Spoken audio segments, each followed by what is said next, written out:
research but also in the future, where it will play a more central role, not just as a support but also as a main vehicle for knowledge discovery. Towards this, APBioNET has an important role in promoting and not just promoting but realizing the greater good of bioinformatics in the region. We plan to make this happen by working closely with the member countries of the region through local networks such as Bioinformatics in Malaysia. We look forward to these kind of partnerships. Thank you.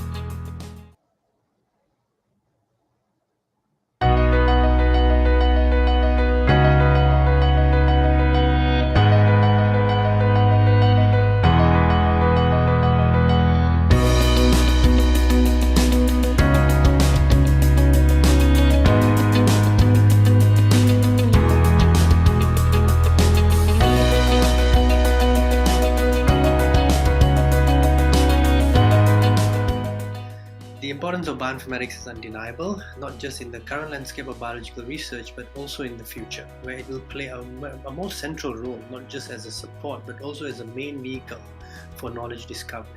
Towards this, APBioNET has an important role in promoting and not just promoting but realizing the greater good of bioinformatics in the region. We plan to make this happen by working closely with the member countries of the region through local networks such as Bioinformatics in Malaysia. We look forward to these kind of partnerships. Thank you.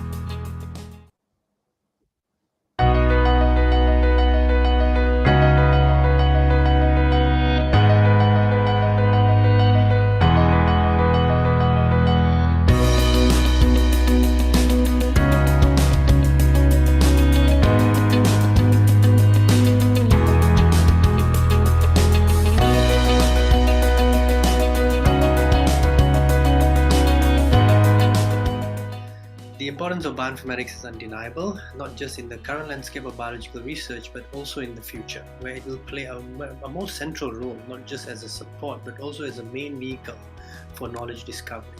Towards this, APBioNET has an important role in promoting and not just promoting but realizing the greater good of bioinformatics in the region. We plan to make this happen by working closely with the member countries of the region through local networks such as Bioinformatics in Malaysia. We look forward to these kind of partnerships. Thank you.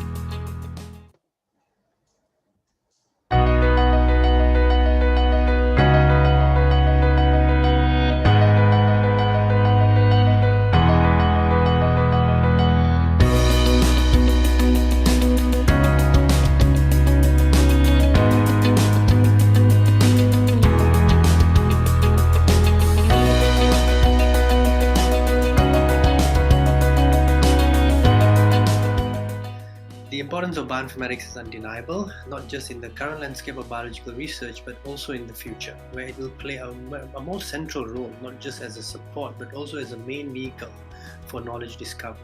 Towards this, APBioNET has an important role in promoting and not just promoting but realizing the greater good of bioinformatics in the region.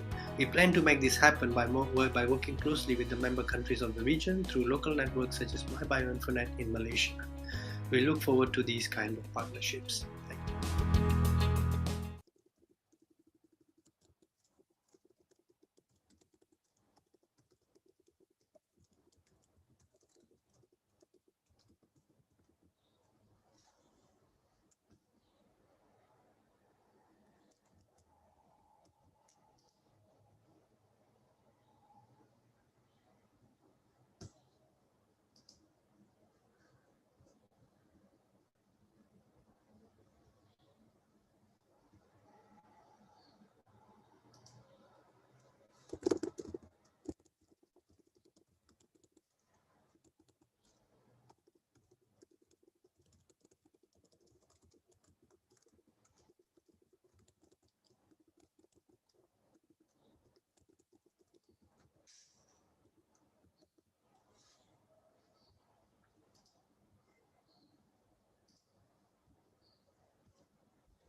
Hello, everyone. Good morning.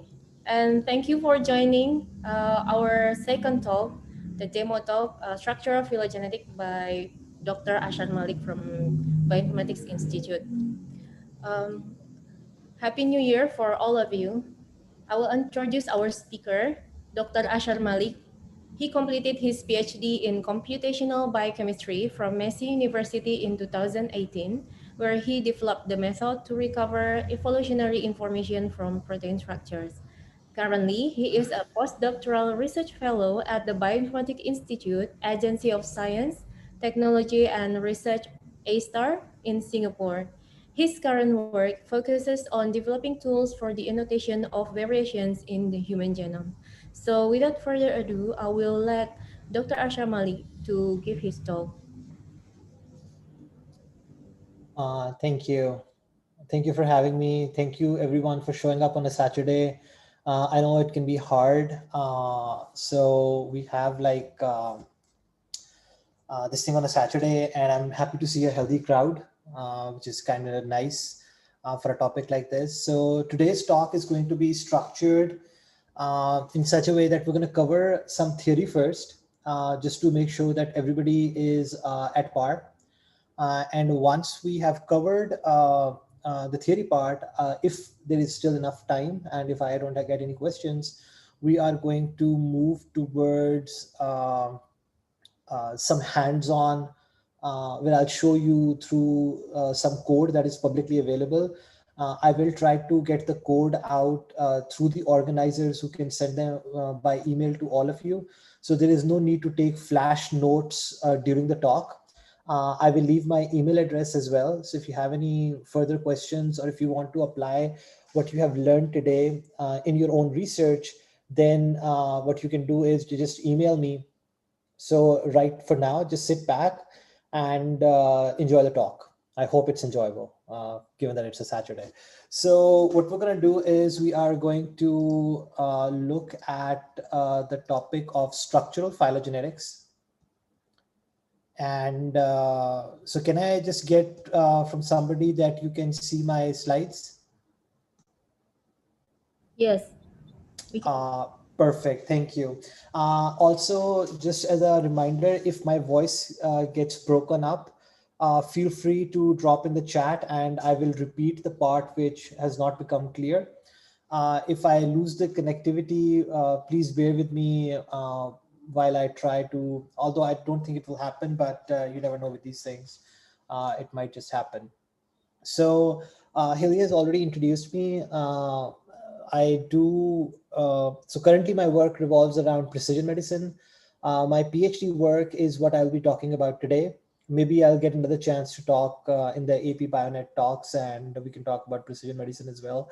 But for now, it's just going to be structural phylogenetics. This is a method that I built during the time that I spent at Massey University in Auckland, New Zealand, under the supervision of doctors Jane Allison and Ant Poole, who are now currently at the University of Auckland, and they're developing, amongst other things, they're still working on utilizing this method to do more work in the evolutionary biology side.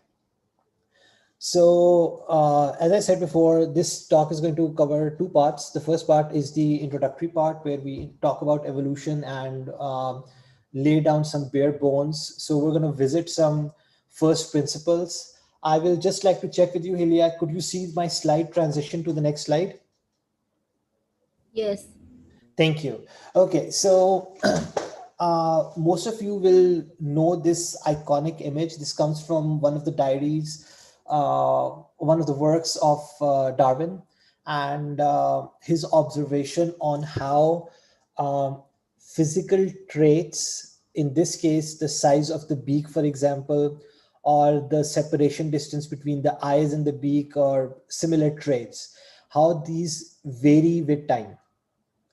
So this sort of like led into this entire discussion on evolution and how evolution takes place through natural descent. Uh, we're not going to go into too much detail of this, but what I would like to cover is some basics, which is going to help us build on what I want to show and talk about in the upcoming slides. So just to give you a very simple bare bone example, let's suppose that there are two species on a landscape. There are predators, which are in this case crows, and there are prey, which in this case are the beetles. Now, crows like to eat a certain type of beetle. Now, we have the same species here, right? But because of certain natural variations within the species, some beetles have developed a different color. Now, that color might give them an evolutionary advantage in the sense that they might be able to blend in against the background and not be easily detectable by the crows, or just that the pigment that is producing the different color might be not very edible, in the sense that it might not taste as nice to the crows. But whatever the reason is, the predators keep on picking out green beetles or green colored beetles, and they leave behind the brown beetles, right? So what is going to happen is that over a period of time, uh, the population balance is going to tilt. You are going to get lesser green beetles because the reason why they're less is because they kept getting eaten, right? So because they are going to get removed from the population landscape, it is going to leave the resources more open for the brown beetles to lay eggs and have their progenies. So there will come a point in time when the green beetles will completely disappear and you will have only the brown beetles remaining.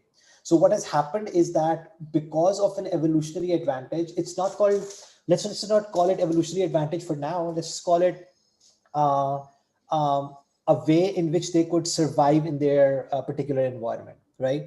So because the brown beetles were able to survive, they were able to pass on their genetic information to the incoming generation. So this is a very simple example. Evolution is a far more complex topic, and we're not going to go into too much details of that today, but this should set enough tone for us to follow in the what I have in store for you guys in the upcoming slides. So when we talk about the green color versus the brown color, color can be called as a trait or a physical trait, right? So when we talk about evolution or studying evolution, one of the most primitive methods, or I wouldn't say primitive, but more like one of the first methods by which evolution was studied was by using physical characters, right? Or physical traits. Another example that I can give for you guys is, like, let's suppose we take the example of beetles infesting a crop, and you take a pesticide and you spray on it.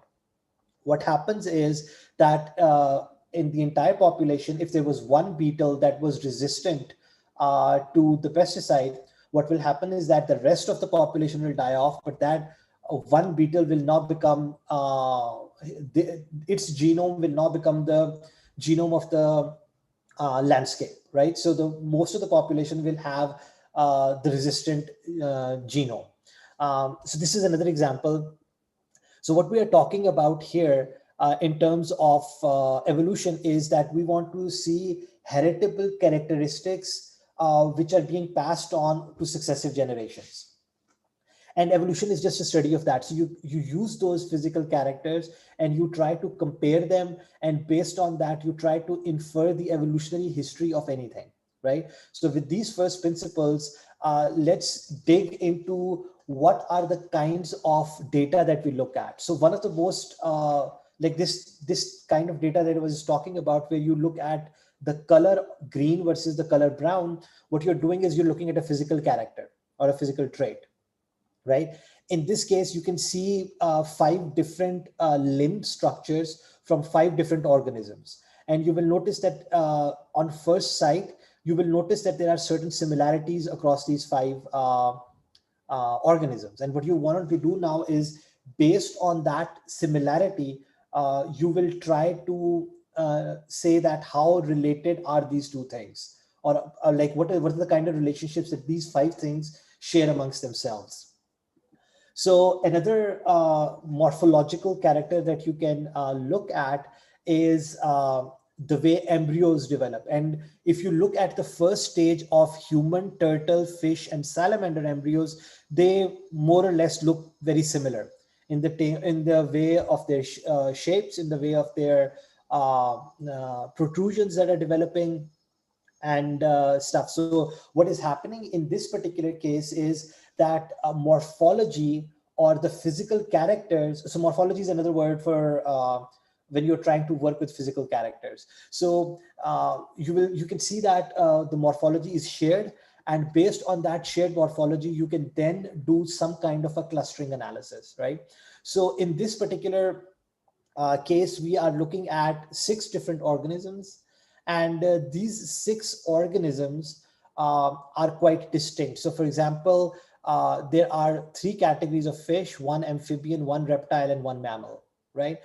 Now, if we start to look at different kind of characters, so for example, hair can be 1 character, right? And turtles don't have hair, right? Neither do salamanders. Tuna does not. Fish does not have hair. And so hair is a quality of mammals. So if I say that I'm going to use hair as a character, I can then separate amongst all the species that are occupying my population landscape. You will be able to isolate mammals from the rest of the crowd, right? And that is called like studying evolution using morphological characters. So the way this would work is that this kind of representation that you see on the screen, it's called a cladogram.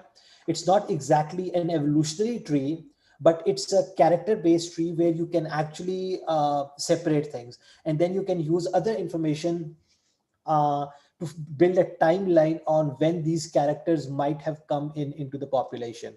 So one way of generating this kind of representation, and it is important to understand because we'll be building upon this in the upcoming slides, is to have something called a character table.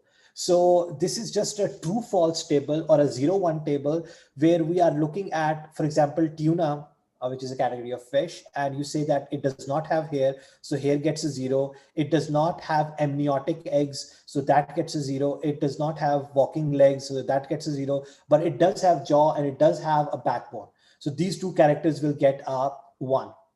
Right? So similarly, you fill out this table, and then there are mathematical models, which we don't want to get into today because that discussion is going to get very long, but you can take that model and you can give it this matrix, and it will convert that into the cladogram that you see on the right side of your screen, right? So I hope everything is becoming clear. If I'm going too fast, please slow me down, but please note that I only have 2 hours and I would like to cover a lot of content. So just bear with me. Thank you. So morphology is one kind of data.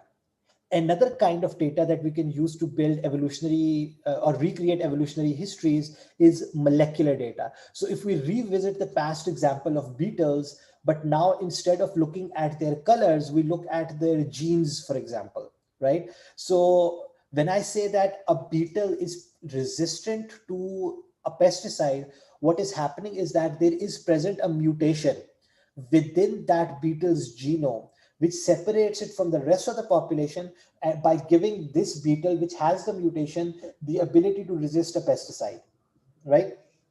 And that is shown over here as a distinction between green and yellow dots. So yellows are the ones which are resistant. And what will happen is that over successive generations and of pesticide administration, you will get a population which has all, which only has the gene for the resistance. So what is happening now is that over successive generations, a trait, which was a mutation, which helped the organism survive adverse environmental conditions, gets embedded in the population and gets passed on into subsequent generations, right? So this is a fairly simple thing. We see it happening every day. Like, for example, you have these brands of pest killers in your house, and every year you have to upgrade. You have to use a different one because the pests that are in your homes or in your gardens no longer respond to the same level of pesticide. So you either have to increase the application of the pesticide or go to a different brand or an upgrade to a more potent formula for the same brand,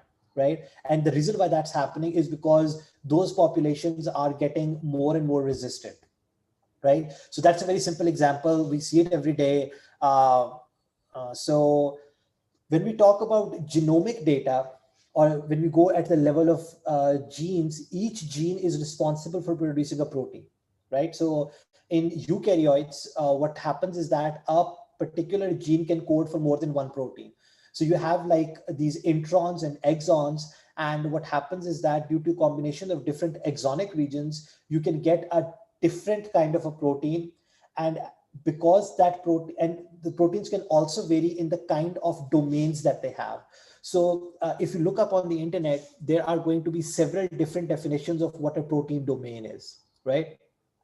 The way I am defining a domain is that it is a unit which can lead to a functional aspect of a protein, so that it helps the protein carry out its function, or it can be something that can fold independently of the rest of the protein, right? So if you look at the diagram on the screen right now, so you have two CH domains, two spec domains, two EFH domains, and one EFH. This is just a simple example that I'm showing.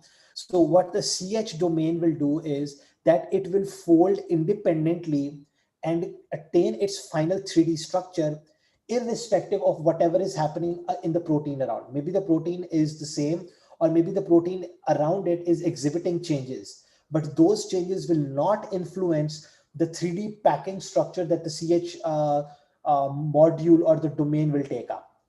Right. So that is the context in which I am defining domains. We don't need to go into details because we're not looking at sequence-based evolution. We're looking at structure, but this is a concept that is important to understand before we move on. So if we then have a look at different same proteins. So when I say the same protein, that means that a protein that is carrying out the same function.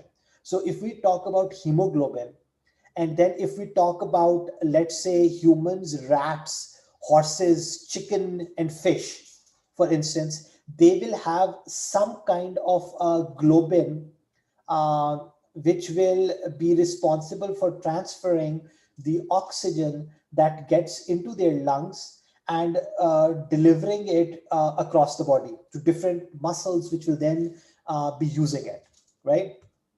So that is a fairly simple example. So when I say we want to compare proteins from different organisms, what we are essentially doing is that these proteins are coming from different organisms, but they have to carry out the same function, because that is our assumption that if the proteins are coming out as having the same function, then they probably have emerged from a common ancestor. This is true only for maybe 50, 60, 70%, because there is also something called convergent evolution. So divergent evolution and convergent evolution are two concepts. Divergent is where you have a common ancestor, and then in subsequent generations, things start to become very different. Convergent evolution is where you have many different origins, and the proteins tend to converge and look identical. So currently in evolution, it is a hard concept to study convergent evolution, but there exist methods which can help do that. But we're not going to go into the details of that. I just wanted to bring this concept up. So when you're trying to study evolution, you are aware that your data might be a result of convergent and not just divergent. So you need to analyze it from that perspective as well. So when we are looking at this diagram on our screen right now, we have a particular protein. It has many different domains. And what we're trying to do is that we are trying to do a protein to protein comparison across different organisms. And when we perform this, we get a tree-like representation, depending on whether a clustering method has been used or whether a more time-based method has been used. We can then assign on the x-axis of this tree, we can assign a timeline, right? That is not a concept for today, perhaps for a later discussion. If any of you want to do that, please feel free to get in touch and I will help you out. But over here, we can see that all the branches end at the same point. So this kind of representation of a tree comes from clustering analysis, where we see that humans and mice are more closer when we compare the proteins of their hemoglobin, for example, or any other protein. So for example, we already know that a lot of drugs that are currently developed are tested in mice models, right? The reason why they are tested there is because at an immune system level, there is sufficient similarity that is something that works in mice has a higher chance of working in humans, right? And that is why mice is used as a model to study drug-based it is used in the drug discovery process, right? Similarly, you will then see that horses are more different because they branch out. Then chicken, which is a kind of a bird, and this tuna, which is a kind of a fish, are then more distantly related, and then snakes are more distantly related, and then insects are even further out. So when you look at tree-like representation, which is recreating evolutionary history, the separation on the y-axis is meaningless.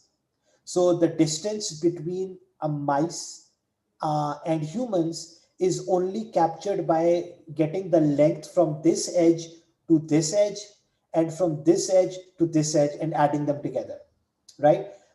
This vertical separation is not counted. This is for our eyes only, so we get to see a separation between two different things. So I hope this becomes clear, because in evolutionary analysis, when you draw phylogenetic trees, you do need to report in certain cases the distances between them. So when it is asked what is the distance between mice and humans, you will just take this length and the top length and just add them together. But there are programs that do that, so you don't need to worry too much about this. So an important concept to remember here is that you can have inconsistencies in your data. So on your screen here, I'm showing two examples where we have the same species, but the diagram, but the tree-like representation on the left hand of your screen comes from comparing morphological characters. So you compare colors, hair, whether it has a backbone, whether it lays eggs, whether it can walk on four legs, stuff like that, right? So that's morphological phylogeny. And you will see that it creates this tree-like representation, right? And you can see that the kind of morphological characters that are used is whether there is a fork in the tongue, like the tongue separates at the edge or not, whether it has jaws, whether it has a fleshy tongue. And based on that, you are able to create a separation between different kinds of lizards here. Now, if we consider molecular data from the same species, we end up with a significantly different tree. So when I use significant, let's just look at iguanas, for example. Iguanas over here are grouping very close to Anguimorpha, right? But if you look at the positioning of iguana here, iguana is up here in red and Anguimorpha is down here.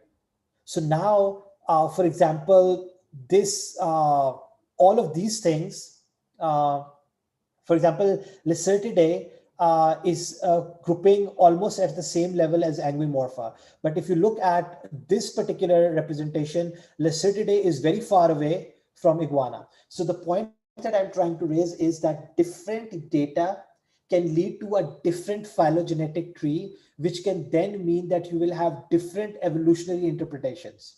So it is very important that you understand the weaknesses of the data when you're trying to recreate these kinds of evolutionary histories.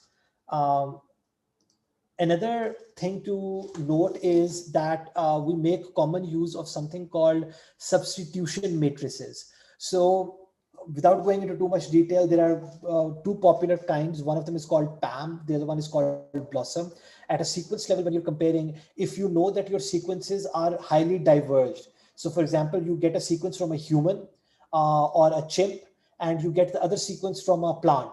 Now, these two organisms have separated millions of years ago, right? So they shared a common ancestor a very long time ago. That means that they're highly diverged. When they are highly diverged, you will use a different kind of a blossom and PAM matrix, right? When you go to lesser diverged data, so for example, if you're comparing humans with mice or humans with chimp, that is something that is less diverged. Then you are on the left end and you will use Blossom 80, for example. So Blossom 100 would mean that these things are exactly identical, and Blossom 0 means that there is no similarity. Although there is no such thing as Blossom 100 and Blossom 0, I'm just giving you an example. PAM scale works on the opposite end. PAM 1 is used for when things are very less diverged, and PAM 250 is used when they are highly diverged. So this is the common mistake that I see people make when I'm reviewing papers, that they end up not considering which one to use, and this wastes a lot of time in the review process, because I, as a reviewer, then ask them to actually, redo the analysis using the right kind. And there is often the case that it changes the whole analysis, because if you try to think of your data as less diverged versus more diverged, it can influence the outcome of your analysis. So it is important to understand this concept, and it is important to use the right kind of tools for the right kind of data, right? So building more on the PAM matrices. So what happens is that I've already just briefly touched on this as well. So if you're comparing humans to, for example, fish, you will notice that they shared like fish originated in the Paleozoic era, which is like almost around 500 million years ago, right? Whereas primates and chimp are not that old when you talk about mice and primates, for example, because mammals originated about 100 million years ago. And so if you're comparing mice to primates, you will end up using something that is less diverged. So you will focus towards PAM matrices closer to the number 1, and Blossom matrices closer to the number 80, for example.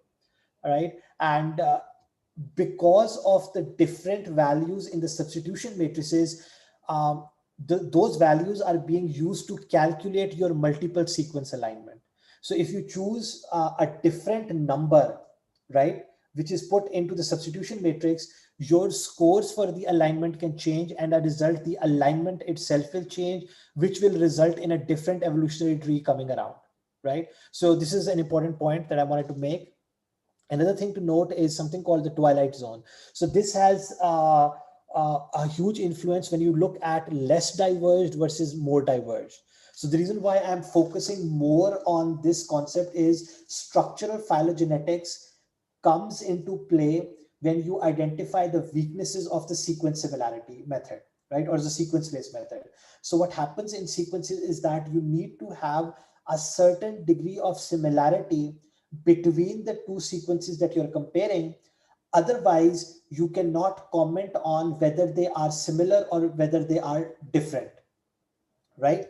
So it is important to bear in mind that if you have sequences that share a certain degree of similarity, then you can do evolutionary analysis on them.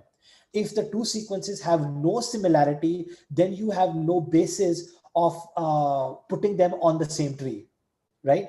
And so the way to rationalize this mathematically is by using something called the twilight representation. So this came around, I think in 1999, Rost and others published a paper where they identified something called the twilight zone. So if you're comparing two sequences, right, and you want to say that these two sequences are evolutionary related, or in other words, if you want to say that they share homology, then your comparison result must be in the safe zone. So what does that mean? That means that if you're comparing two proteins, one of them is 200 residues long, the other one is around, let's say, 190 residues long, right? Then the sequence comparison length or the alignment length must be above this curve, and they must have a certain degree of similarity between them. If your result falls below this line into something called the twilight zone or the midnight zone, then you can't comment on, because now there is so much noise in your data that you cannot separate an evolutionary signal from an evolutionary signal, from the noise, right? So the evolutionary signal gets sort of like lost in the noise. What is happening here is that I'm trying to illustrate that if you get sequences from humans and plants, the chances are that the comparison will say only 20% or 15% similarity, right? In that case, you are in the twilight zone and you do not have sufficient evidence to claim that this plant protein and the human protein have a common ancestor. On the other end, if you compare a sequence from a mouse and from a human, and you say that there is 60% similarity across the alignment length, and the alignment length is, let's say, 100 residues, then you will say 100 residues, 60%, oh, I'm in the safe zone. So then you can comment that, oh, okay, so I have sufficient evidence there please note that there are other methods called hidden Markov models and profile-based alignments, which can, like for example, used by tools like Hummer and HHPred. You might have come across them.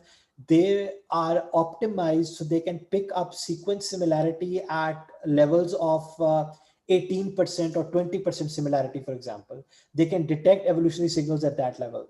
But normal BLAST or other similar sequence comparison methods should always adhere to this interpretation, and you should never go below. So there is this golden, in literature, you will always find that, oh, our proteins are 30% identical, so we are going to assume that there is homology between them. Now, that is something that you should take with a grain of salt, because that will not always be true. And that is the reason why people who do homology modeling to predict the structure get a structure, but that structure is no longer, actually is nowhere near close to the real structure. And the reason for that is because they relied on a method which only works when the shade similarity is quite high. It will not work when you're on the lower edge of the spectrum. So this is something to bear in mind, why homology modeling fails and why people need to be careful when they are doing something like that, right?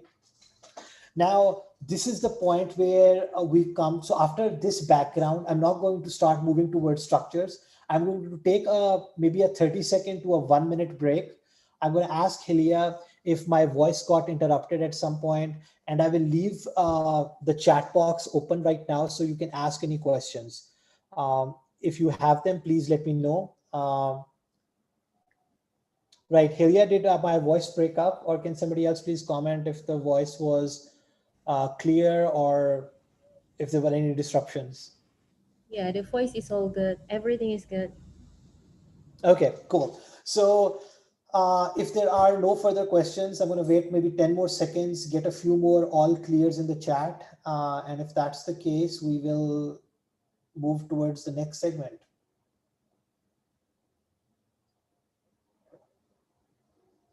Right. Okay. So I think I've received enough all goods to move on.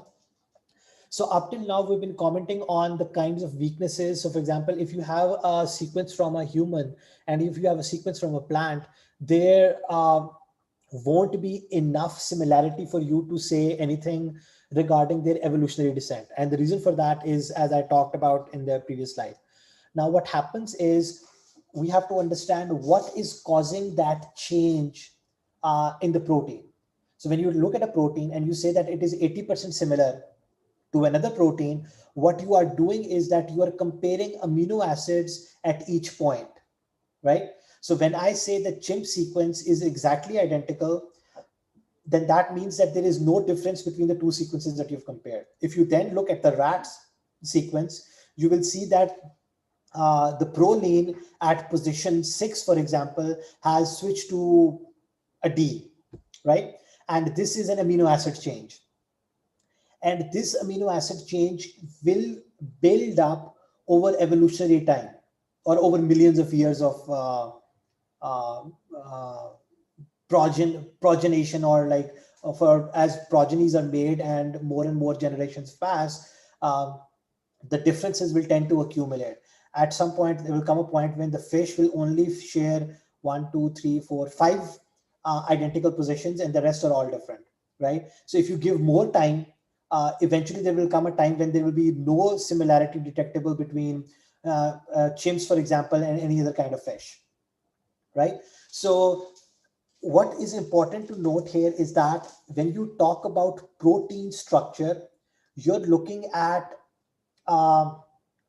the 3D folding. So the protein, so you have a gene gets converted on the ribosome. So the gene gets converted into a raw RNA, which gets converted to an mRNA, which gets exported to the ribosome, which then gets converted into a polypeptide sequence. And the polypeptide sequence under physical forces tends to take up a secondary and tertiary structures.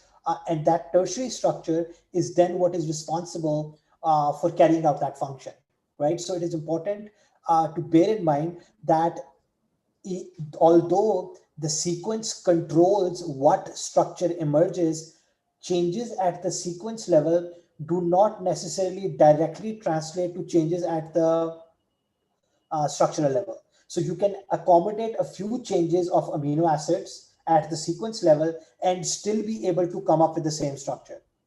This is the same concept that we use for homology, right? We say that if there is 40% similarity, then the structures of the two proteins are probably similar, right? So when we take that and now we remove the sequence aspect and we say that, okay, we're going to look at only structures, we can say that the structures will retain evolutionary information for a much longer period of time, even though at the sequence level, the amino acids continue to flip around. Like the amino acids are continuously changing, but the structure remains intact.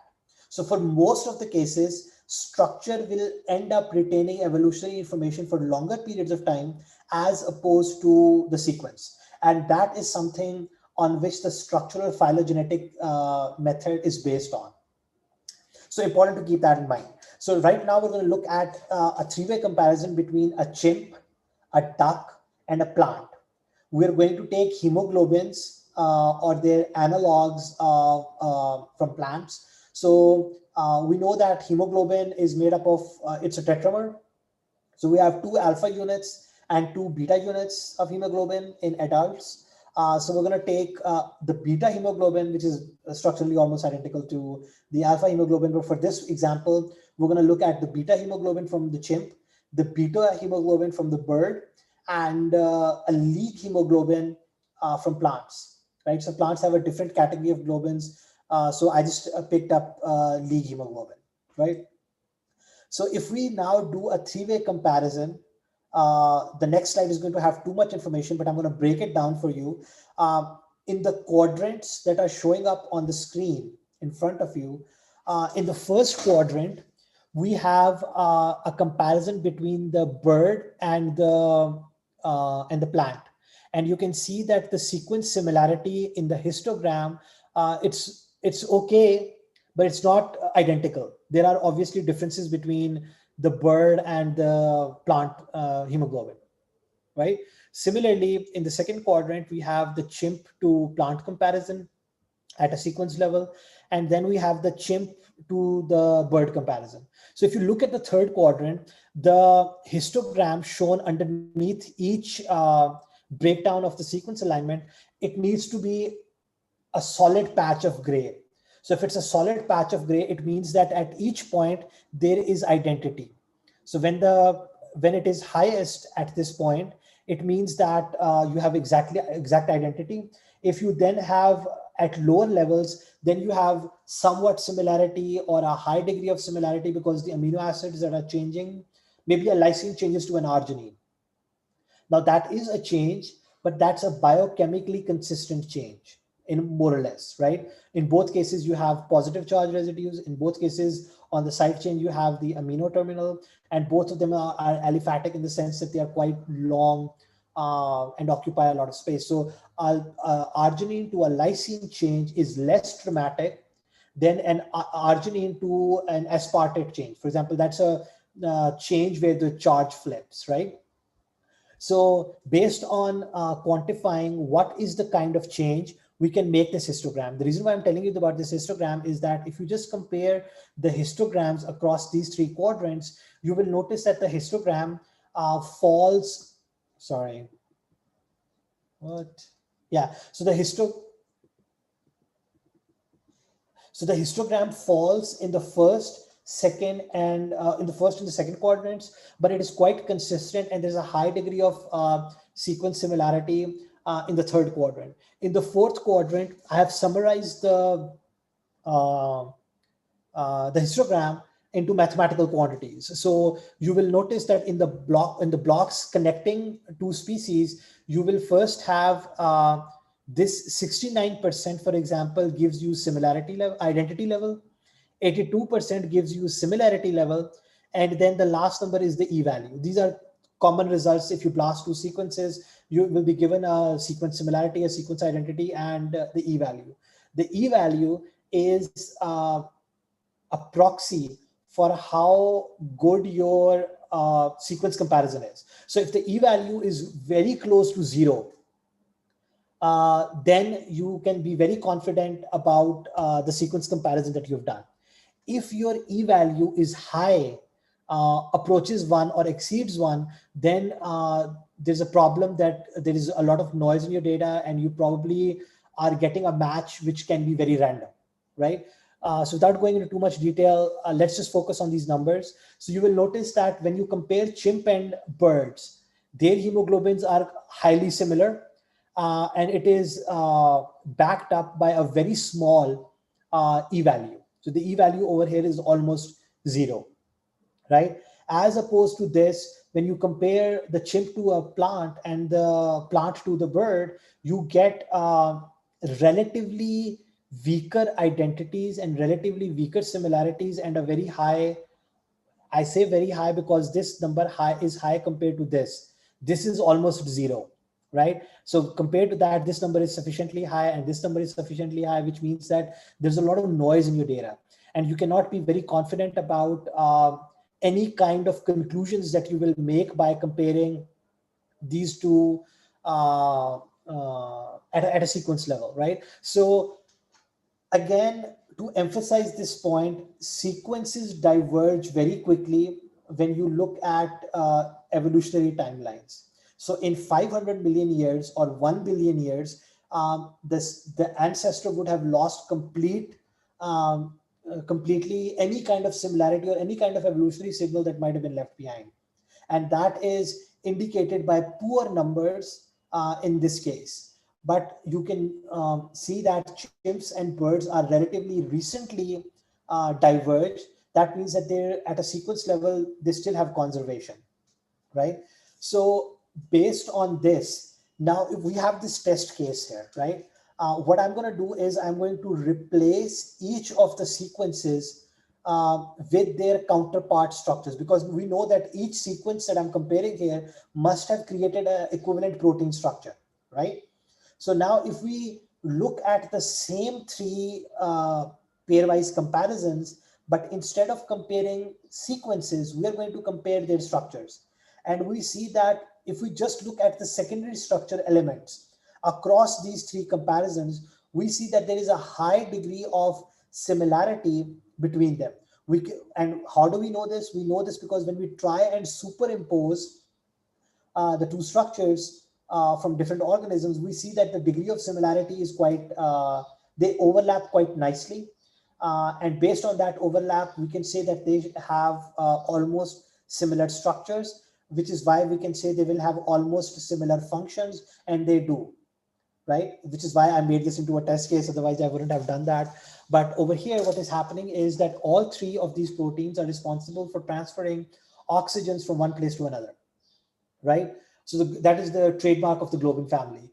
So because they need to carry out similar functions, even though the sequence has accommodated a lot of changes at a structural level, the changes have not transpired.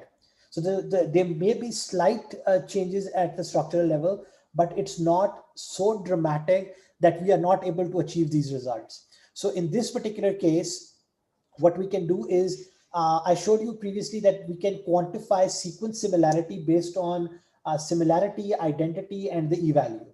So we cannot have exact analogs for that when we do structural comparison, but there are metrics available. I will quickly touch on something called RMSD, which is the root mean square deviation. So for example, if you're comparing two similar size proteins, and you have an equal number of points of comparison, you can calculate this metric.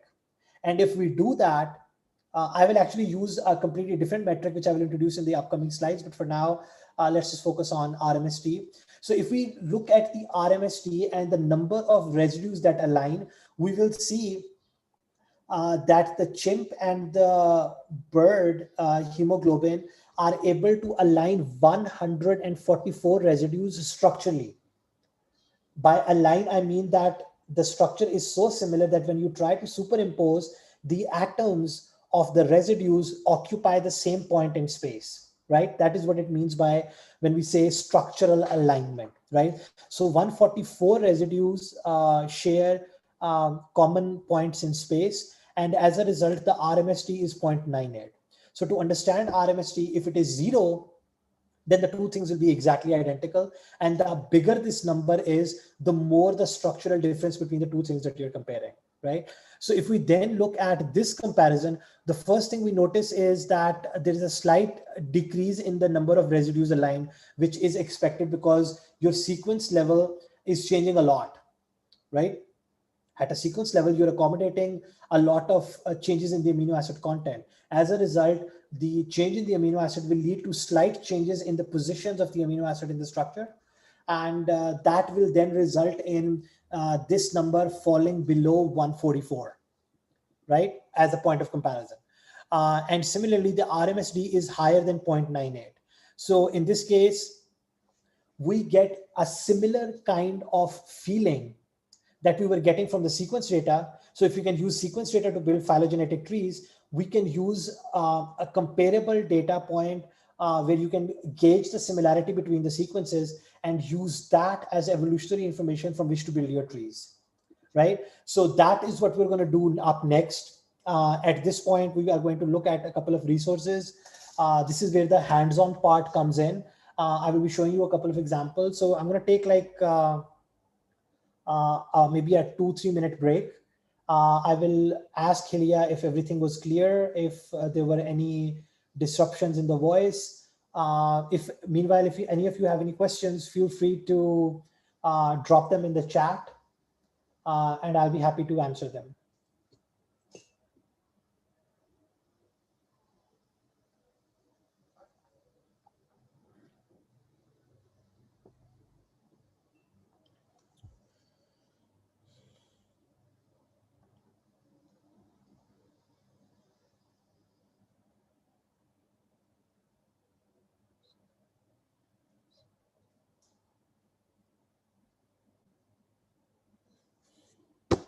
Okay, so I've gotten a question. Yeah, so Helia, can you unmute Afif? Maybe Yes, sure. The same question that he's asked, he can ask live. Hello. Hi. Yeah, can you hear my voice? Yes, yes, I can. Okay. Yeah, it's good. Good presentation. Thank you for the sharing. And I have some question regarding to the protein sequence. So my first question is the same as I chat in my chat. So if we want to search some analogous proteins or some putative proteins that share similar function from a diverse source, what kind of algorithm that we can use, the plus or hidden Markov model, and how can we use the information from that algorithm to build the phylogeny? And the second one is, that's the software that we use for multiple sequence alignment, because as you show here, there is a comparison, right? In the workflow, we will do a comparison. So then my question is, does the software that we use for multiple sequence alignment is affecting in our phylogenetic tree reconstruction in terms of protein sequences? If so, what's the important point to consider? Thank you. Right. Okay, so let's tackle the first question quickly.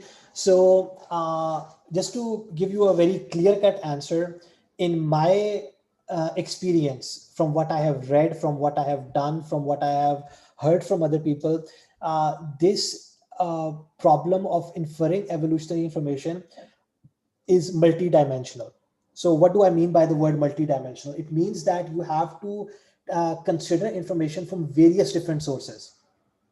I showed you previously that there is a discrepancy. If you use morphological data versus molecular data, you will get a different answer, right? This is a known problem. Similarly, if you choose BLAST versus hidden Markov models, if you choose a different tool, if you choose a different trait, if you choose, so for example, if you use hemoglobin to make evolutionary trees between humans, mice, horse, and chimps, you will get a different answer. And if you choose a different protein, so for example, if you use P53, which is a different protein which also exists in all of these organisms, you will get a completely different evolutionary interpretation, right? Now, the question that you're asking is, how do we know whether it's the right one, what kind of information to use? So I can't really comment on that because there is no correct answer for that, right? The best thing you can do is that you can incorporate information from different kinds of sources. So for example, you make a phylogenetic tree using data from hemoglobins, for example, and you get a tree. Now, there is no confidence in that tree, but what you can do is you can use P53, for example, as another example, and you can reconstruct the tree using a different, so the P53 data will be completely different, right? So you can try and reconstruct the tree from the P53 protein, right? And if you happen to get the same answer, then that will raise some confidence in your analysis that, oh, I'm getting the same answer from two different sources. So that is one way. When I say multidimensional, it means that you can incorporate data from different ways and try to verify your own analysis using different data points. And that can be one way in which you can address the problem of getting, in reality, there is no true, and I will highlight some of these problems in the upcoming slides. Unless you make a time machine and go back in the past, the best thing you can end up right now is just a best estimate. Without the time machine, going back, sampling what really happened, you will always have a good guess, right? And since it's a guess, each different tool, each different mechanism will give you a different answer. The best thing you can do is try and justify it using the discussion part of your paper. For example, why do you think that this is a correct way of analyzing the tree? Because then you can say, oh, we look at these organisms and we see them that they share the same ecological niche, or for example, that they carry out similar functions, or they are exhibiting similar evolutionary pressures, or other genes are evolving in a similar manner, for example. So you will always have to back up your analysis using other kinds of information, right? So regarding whether BLAST is accurate or whether hidden Markov model is accurate, I cannot answer that because both of these tools are used in literature. If you use BLAST or if you use HMM, you can get a reviewer. So if you use BLAST, the reviewer might ask you, oh, why did you not use HMMs? And if you use HMMs, you might get a reviewer who will say, oh, but you could have done this using BLAST. Why did you use such a complex method, right? So this all depends on the kind of data, what you're doing, and what kind of reviewer you will end up facing, right? So for example, the papers that come to me, I don't usually get very nitpicky about these kinds of things because they have become accepted in the scientific literature, right? So I hope that addresses, so there is also this part, how do we search for analogous proteins? So again, you will have to use information from, let's say, UniProt, which documents the function of the protein. It gives you the sequence. You can do a simple sequence-based alignment and see if the sequence is sharing a high degree of similarity. That is one evidence. Then you can say, oh, look, UniProt has these papers where they're showing that the proteins carry out similar functions. So that is another level of information. Then you can look at their structures and you can see, oh, the structures are similar too. So now you have three pieces of information. You can look at other literature and see what other people are saying about that. And that is another way. But again, this is all best guess. Your best guess might be more accurate, but whether it is the true answer or not, we will never be able to find out because we don't have a time machine yet to go back and actually see what was happening. So regarding your second question about sequence alignment, again, each alignment method uses a different kind of mathematical framework. Usually the methods are designed based on certain data sets. So for example, there might be an evolutionary model which gets embedded into a tool which is specifically designed for DNA binding proteins. So if your data set includes DNA binding proteins, then you can use that kind of model, right? There might be substitution matrices apart from BLOSSOM and PAM, which might be available for a certain family of proteins. So when you are using a certain method, there are options where you can give your own substitution matrices, for example, right? So you can choose to have your own substitution matrix, which is designed specifically to study the evolution of your protein family. And that is one way in which you can tackle. Otherwise, again, I will have to apologize. I don't have a yes, no answer as to which method is right, which method is not. There are some methods which may have advantages in one case, but which might be failing in the other case. And similarly, some other methods which might have their own pros in certain cases and cons in the other cases. So the best thing to do is to cover your bases, make sure you study enough literature, make sure that you know what are the pros and cons of each method before you actually go around to using them. So Afif, I hope that, I know I haven't answered your question, but I hope I have given you enough material to actually take this and implement this into your research. If something is not clear, please feel free to drop it in the chat and I will try to answer it again. So I have another question from Amir. If two proteins carry out the same function in different organisms, what's the evolutionary reason for this divergence? Why don't they go down the tree conserved? So for instance, I gave you a couple of examples of pesticides, right? So pesticides is a very like aggressive example where you can see insects change in front of your eyes, right? So from generation to generation. Now let's suppose that you have two, so you applied pesticides, one species, one particular beetle had the mutation genome and it was able to lay eggs and the mutation got transferred to those eggs. Now let's suppose that for some reason that beetle migrates to a different country, for example, right? So now when we look today, in today's time, we will see that there is a beetle present in Singapore and there is a beetle present in Malaysia, right? But they are from the same species, but they have slightly different presentations. Or if enough time has passed, they might become into two different species altogether. So it will be interesting for you to note that we currently do not have an accepted definition of what is a species. So the current definition that we have is that organisms that cannot interbreed are considered as different species, right? So we have these organisms which are in between. So for example, you can make a mule, but a mule will be infertile and it cannot pass on its genes, right? So donkeys and horses have not diverged enough yet, but they are on different paths. So what has happened to put them on different paths is that the environments that they were exhibiting has changed. So we see these kinds of trends, and I'll come back to the pesticide example. Pesticide is where you as human are applying the pesticide onto the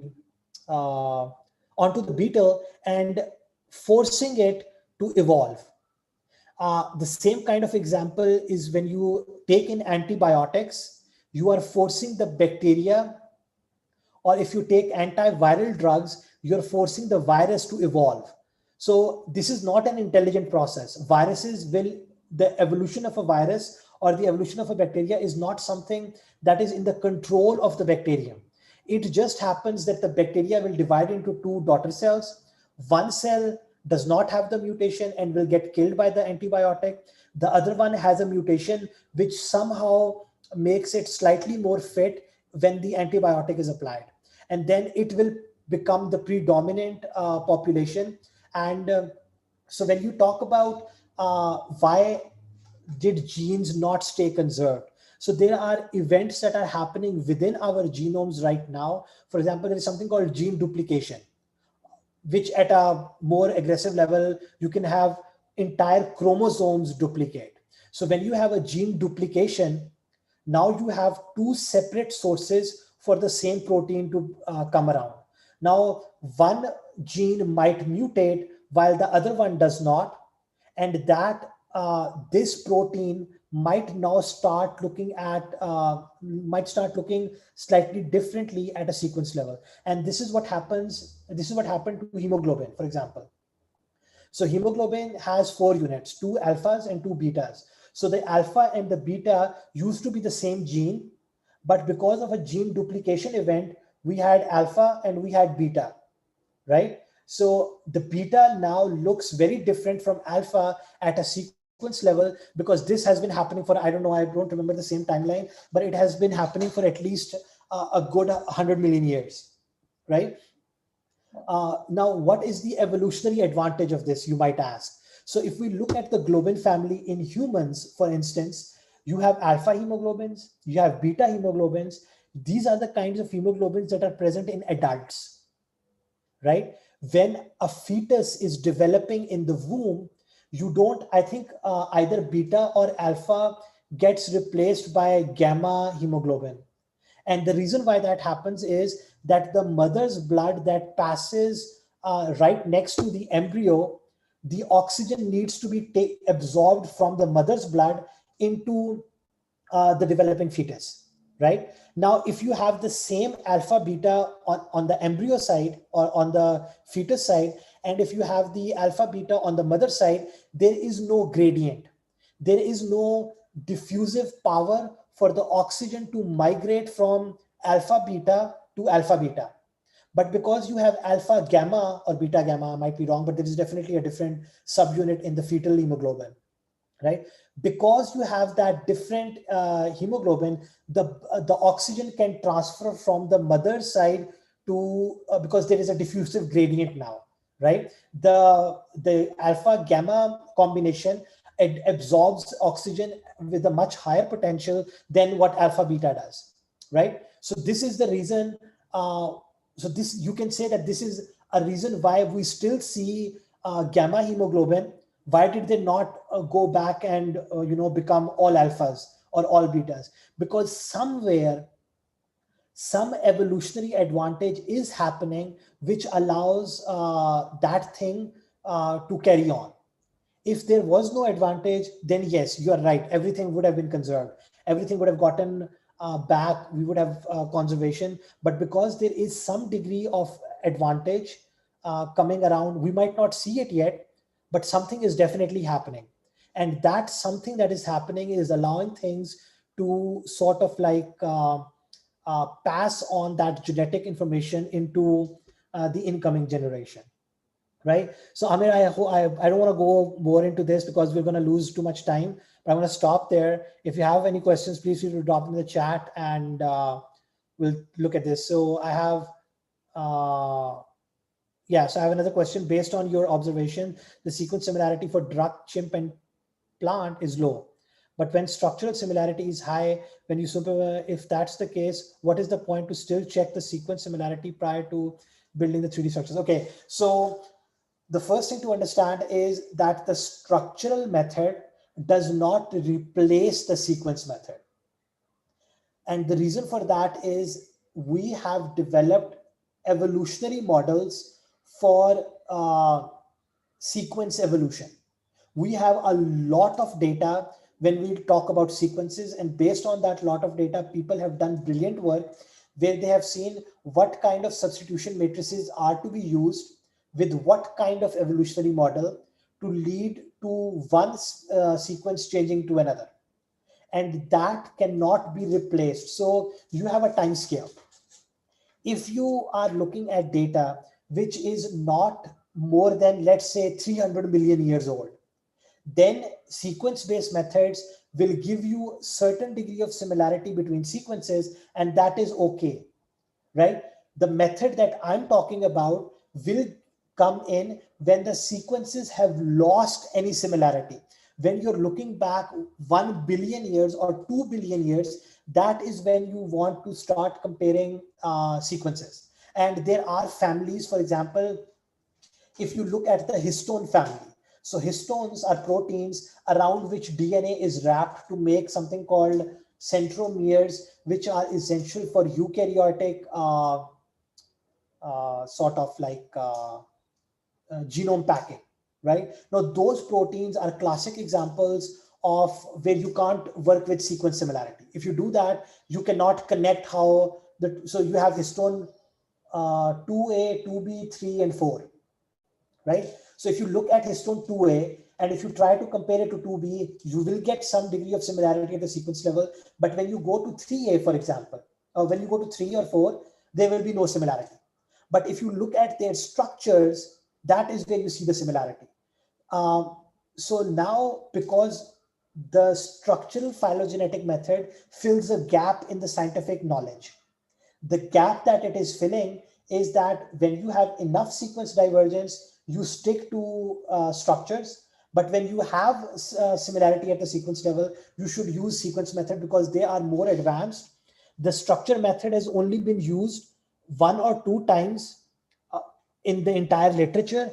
And the PhD work that I did, you can go, I will have more references in my PhD thesis and the paper that we have published out of this, which tells you that by doing this kind of work that I've just developed, you will be able to now use structural information. And the reason why that has been made possible is not because of my work, but because structural data using X-ray crystallography and NMR has become so popular now that you get a lot of structures for a lot of sequences. So if you don't have structures at all, there is no way that you can apply this method, right? So that is another point to keep in mind. So 2 things to remember. 1, you must have a structure for the sequence. If you don't have the structure, you can't use the structural method, of course. And you should only use the structural method either to complement sequence-based. So you've done the sequence-based and you do structure on top of that to say that, oh, I get same information from 2 different sources of data. And you do that by you do that when the sequences do not have enough similarity. So I'm going to stop there because I'm taking too much time. We're going to move quickly into the workflow. So when you talk about sequence-based phylogenetic inference, there are 4 broad steps that you have to remember. And to develop the structural method, we will make analogs for each of that in the structure domain, right? So when you talk about sequences, the first thing is, where do you go to collect your data?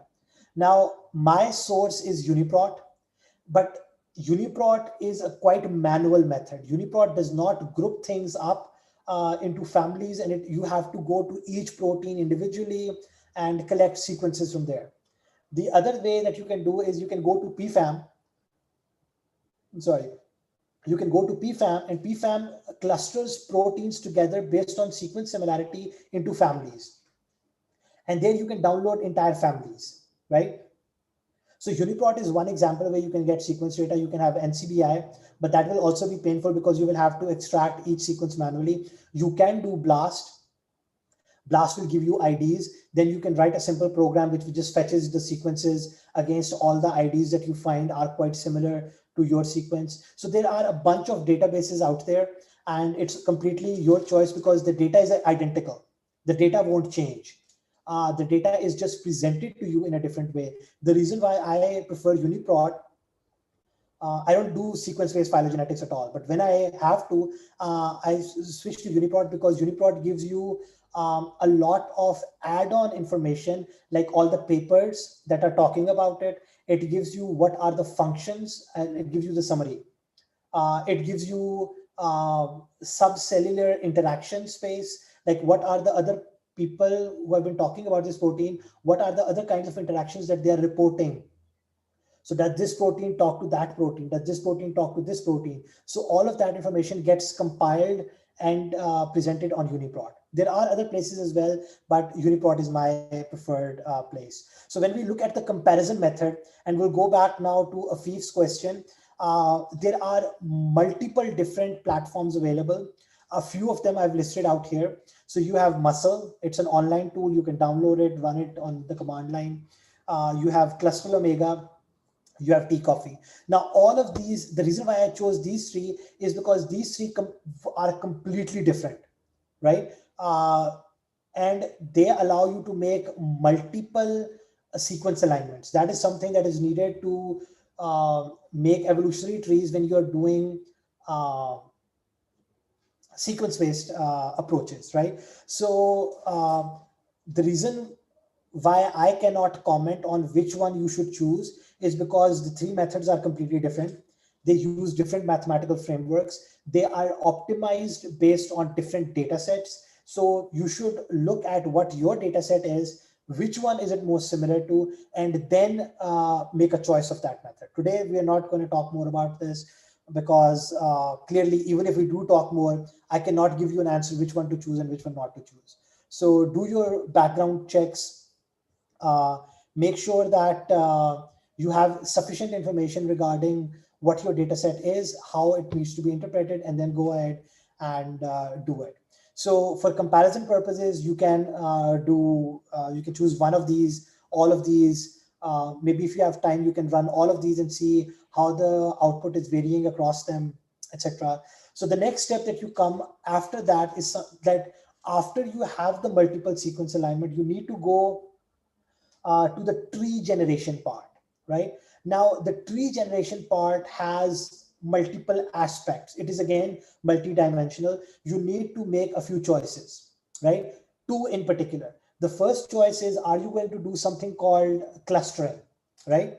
Or are you going to use objective function to see what kind of evolutionary signal is embedded within your multiple sequence alignment? After you have chosen clustering or objective functions, then there are further two classes. Either you can use distances or you can use characters. So I'm not going to go into the details of clustering and objective functions, but what I will show you is how the distance and characters are different. So when you look at distances, what that means is that you will take the full protein sequence A and the full protein sequence B and look at the similarity between them.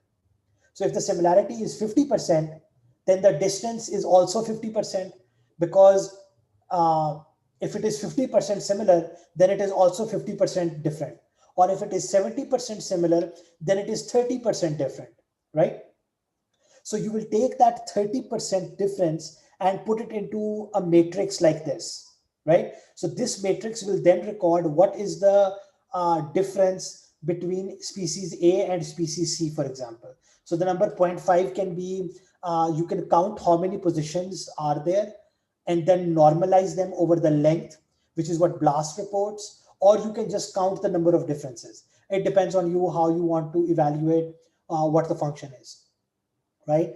So normally the methods work on the global or the local similarity between the region that you have chosen, and it will populate a matrix like this, and then that matrix will be fed into another mathematical framework, which will convert this matrix into a tree.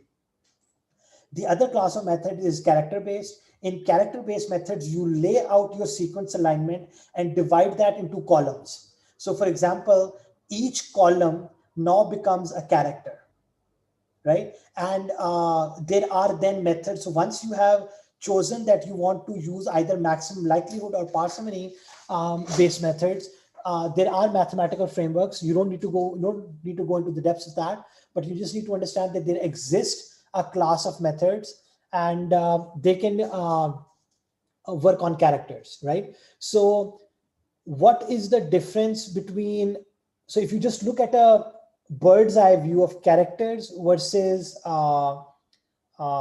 distance, you will notice that if you take protein A and if you take protein B, if you compare them and try to calculate the distance is just one number. So you are calculating a global by here. Instead, if you divide your sequence into characters and like analyze each individual character, you have more resolution in your data.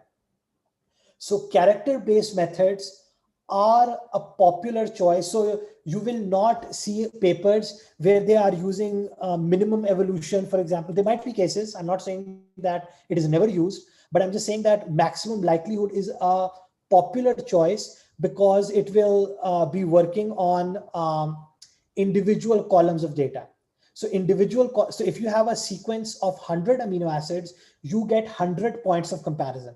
That will be more robust an analysis than just reducing it into one number of saying 50% similar, right? So that is something that you need to keep in mind, that when you're doing sequence-based analysis, the reason why you choose maximum likelihood is because it is a character-based method and it gives you a high resolution in the data, right?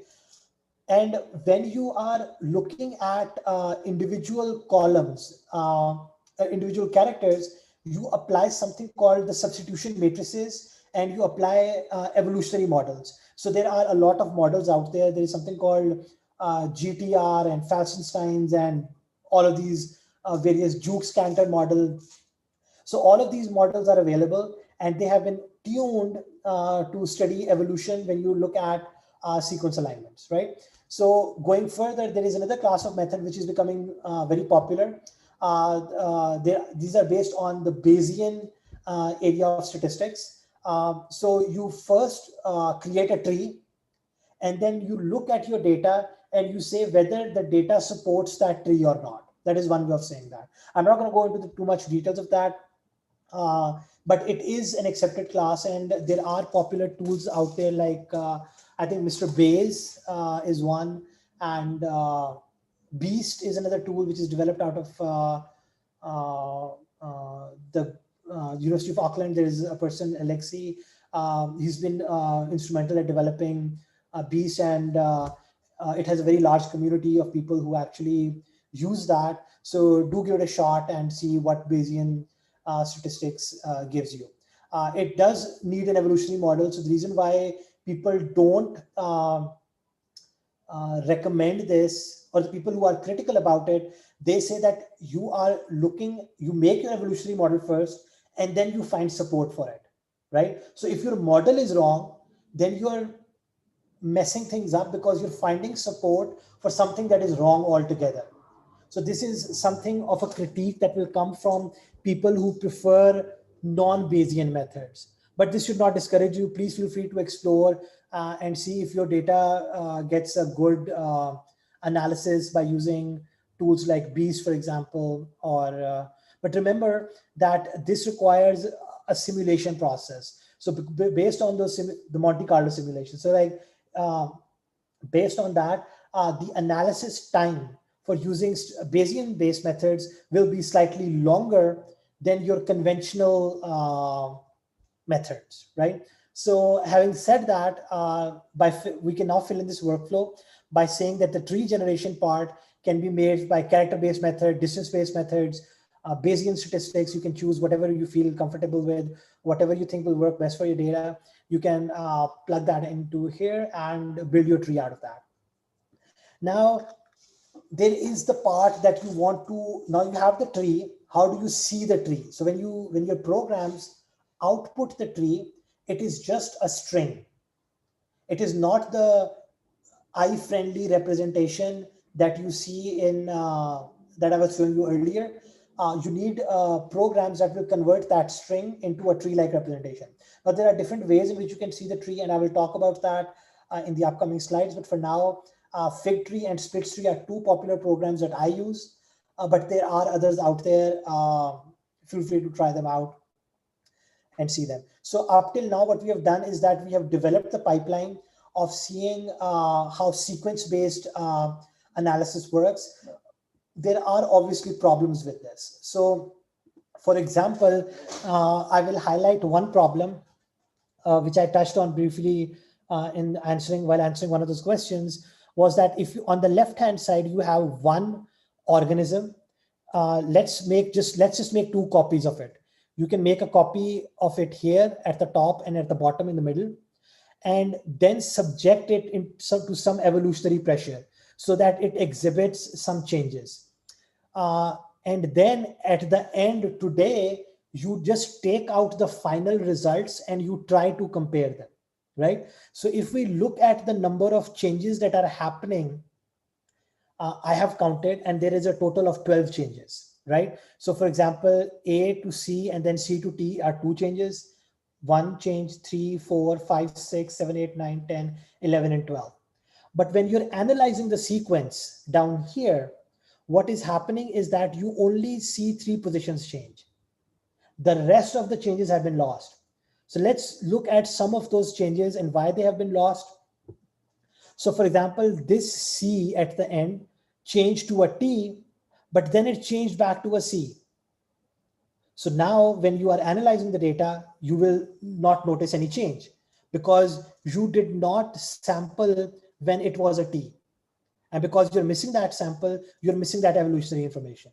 The other thing is that, for example, convergent substitution. So if we look at this position, A to T change, so this position changed from an A to T in this particular organism, but this in this organism, it went from an A to C, but then from C to T again.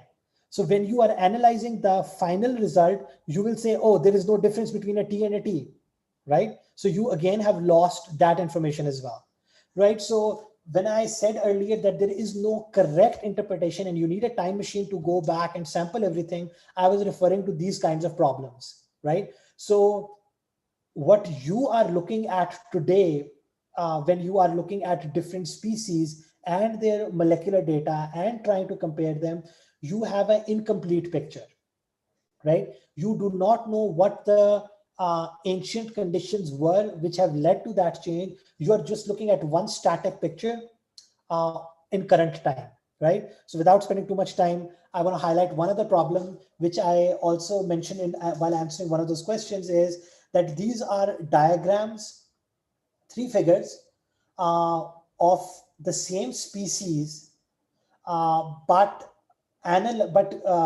calculated using different quantities of data. So in this particular paper in 2009, 15 mitochondrial and 34 nuclear genes were used. In this case, 6 mitochondrial and 144 genes were used. And in this case, 128 genes were used. And they were used using different models. So here the DNA evolutionary model was GTR and WAG. Here it is WAG and CAT, and here it is CAT. And you will notice that the 3 trees look completely different, right? So this goes back to addressing that you're asking the right kind of question when you say which method to choose, because they're all going to give different answers. But the answer from my end is that there is no known accurate method which will work on all kinds of data. You have to be careful about what to choose and in which case to apply it to, because if you choose the wrong thing and apply it to your case, you will get a wrong answer, or you have no way of finding out whether your answer is correct or not, right? So another thing to keep in mind is something that people commonly have a habit of doing, is that they always tend to root trees. So what do I mean by root? So a root represents a common ancestor. Today, when we look at the data, we have no idea how the evolutionary landscape has shaped the proteins that we're analyzing. So we should always avoid having roots and we should make unrooted trees. So after addressing this point, I now want to come to the statistics side, that if you look at a phylogenetic tree, for example, that is one way of explaining your data. So what do I mean by one way? So if you have 4 things, in this case, A, B, C, and D on your tree, you can make a lot of possible combinations of this. So for example, over here, A and C are together and B and D are together. But what you can do is there can be another tree where B and C get replaced, right? So that is a different tree, which is giving you a different evolutionary interpretation. So if you have 4 taxa, for example, so these things are called taxa, right? So if you have 4 taxa in your system, then you can make 3 unrooted and 15 rooted trees. And out of those, only 1 is correct. So how do you figure out which one is correct? Again, you can't, because you don't have a time machine to go back and sample all the changes that have been happening. So the best thing you can do is something called use the bootstrap method. So some of you might have already used it. Bootstrap method, when it is applied to sequences. So if you have a data set which has, so if you have a data set which has a multiple sequence alignment comprising of 10 columns, then when you do bootstrap trials, you will make replicas of your original data set, but you will make the total length the same. So your replica data set should have 10 columns, right? But that 10 columns can be, duplicated. So in this replica, you can see that column 1 is repeated 3 times. So here, here, and here. And column 0 is missing altogether, right? So you make these replicas, then out of each replica, you will use the same method to make a tree. And then there are different methods. You can make a consensus tree, or you can make a majority rule tree, or you can make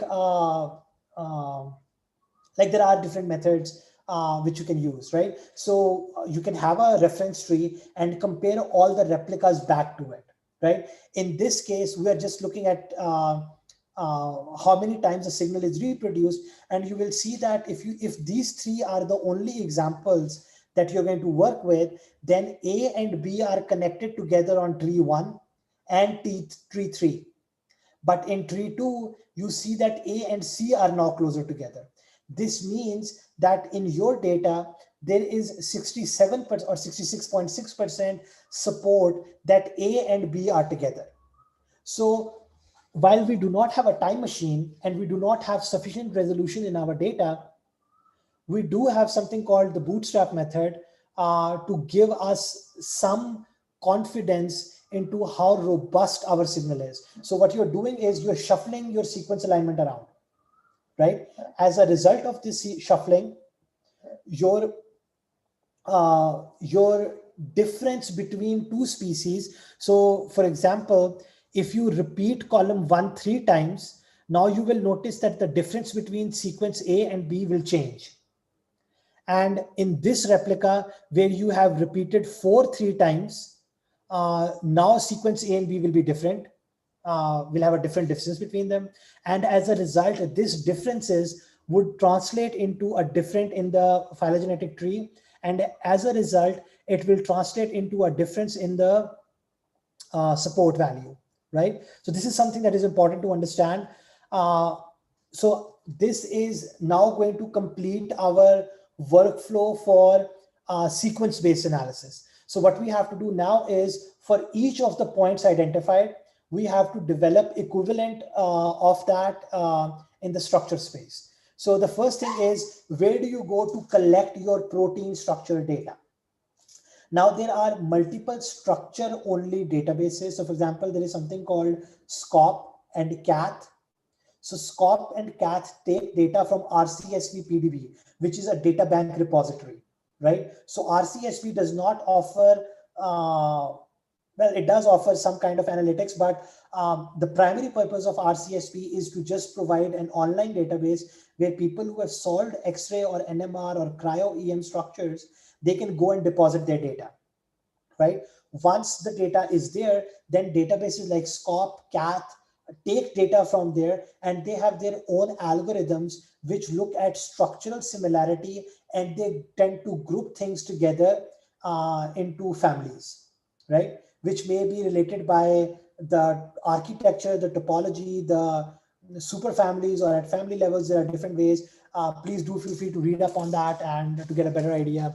Otherwise, just drop me an email and I can have a chat session with you and we can talk about that in more detail, right? So PDB is the primary source where you go and you collect your data, right? SCOP and CATH are equivalent to PFAM, for example. So PFAM in protein sequence space groups sequences into families. At a structural level, the same kind of work for structures is done by SCOP and CATH, right? So the next thing that comes up is comparison. So how do we compare protein structures? So we have plenty of methods for protein sequences, but for protein structures, there are methods that are out there, but I'm going to introduce one which is called SSM, or secondary structure matching. The way this method works is that it is going to give you a more advantage on RMSD, because for RMSD to work, you need equal points across the two proteins. So you will notice that not all proteins are the same length. So you can't calculate RMSD values for, I chose the example that I chose, I used equal number of points, because beta hemoglobin is almost 141 to 146 residues across all organisms, right?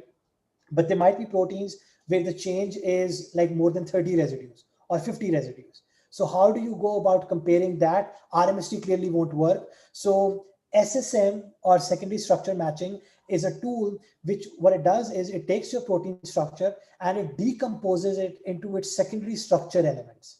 So alpha helices, beta sheets will get converted into vectors, and it uses something called graph theory to then figure out how the graph of one protein and the graph of the other protein are similar. So it calculates various angles, distances, separations and torsions and all of that stuff.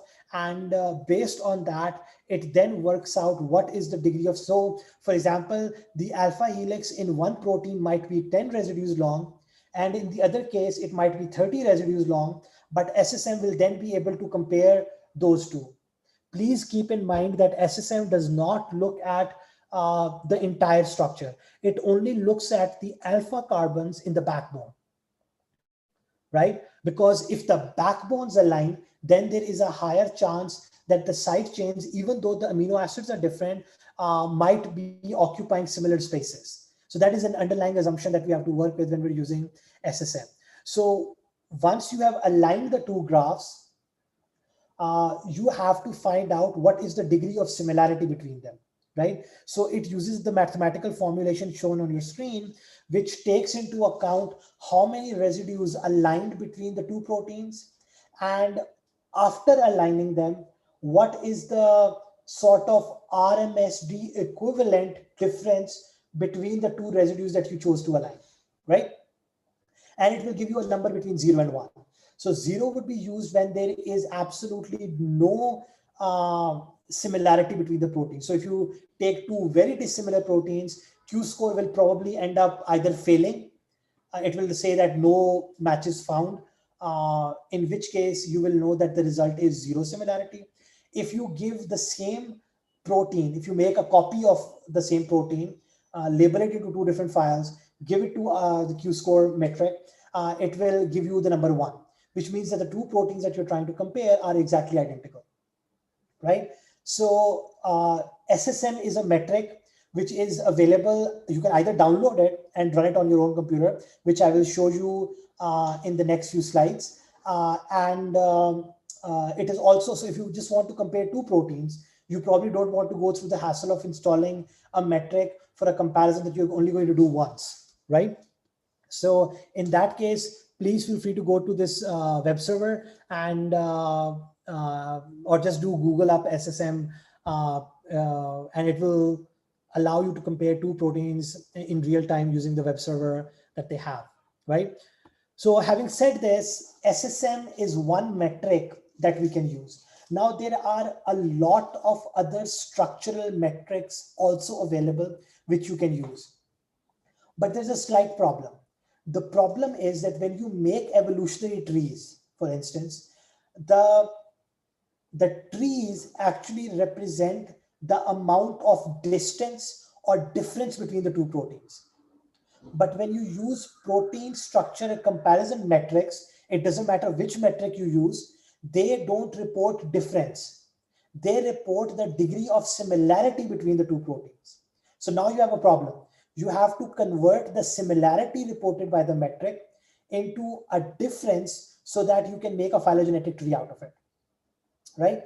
So how would similarity be converted into a difference? For that, what you need to work with is a normalized score. And a lot of metrics that I have used do not do very well when you try to normalize them, except SSM. So because the SSM score is bounded between 0 and 1, so 0 means no similarity and 1 means identity, we just have to flip this scale around. So when we flip this scale around, 1 would mean no similarity or absolute distance, and 0 would mean no distance or absolute similarity, right? So what we are doing in this case by flipping this around is we are converting the similarity into a measure of distance. And that I have found is not very easy to do with a lot of other structural comparison metrics that are out there, right? So just to rehash, SSM is a metric. It allows you to calculate similarity, and it allows you to do that in a way that you can convert the similarity score into a distance score, right? And that is what we will end up using, making the phylogenetic tree out of it. So at this point, I think I have a question. So I'm going to take like a 1-minute break and answer that question before we move forward. If anybody has any more questions, please feel free to drop it in the chat. I will only be able to answer a few because we need to go into the hands-on demonstration where I need to show you a few things. But before that, let's just quickly take the questions. So using SSM, we can modify change options. Let's suppose I want to compare backbone of the 2 structures. So no, so SSM, so even if you give it a full structure, SSM by default will only work on the backbone. So there are no options that you have to give. You just have to have a PDB file, another PDB file, and they contain full structures. And I will show you a demonstration of that in a few seconds. And it will compare the backbones of those 2 structures. You don't have to do anything more apart from giving the SSM metric the,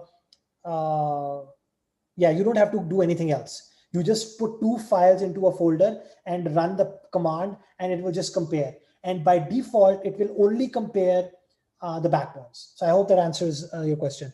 Is there any way the web server method for entire protein structure comparison? Yes. No, actually, no. So when you say entire protein structure comparison, do you mean including the side chains? There are methods that are available, but SSM does not do that. So because for the phylogenetic method, you will have to use SSM because SSM allows us to switch similarity into difference. So because of this limitation, we're stuck with SSM and we have to use SSM, right? But if you're not doing structural phylogenetics, if you just want to compare how similar the 2 proteins are, then feel free to use any other method. But remember that most of the methods will not use the entire structure. They will do some kind of coarse graining where either the whole side chain will be only the beta carbon will be compared, maybe. Not all side chain atoms might be compared. So just be careful. There might be a metric out there, but I don't know of anything that compares all the structure. I mean, RMSD can, but for that, you will have to have the exact equal number of side chain atoms in all the structures that you're trying to do comparison with. So taking another question, do you have any suggestions or for methods for nucleic acid structure comparison, or SSM could also be applied? So SSM by definition does not care about these things. The problem is that SSM so when it does its vector computation to convert the protein structure into a graph, it is tuned to identifying alpha helices and beta sheets. And the problem is that alpha helices and beta sheets do not exist in RNA DNA structures. So sorry, but there's a problem.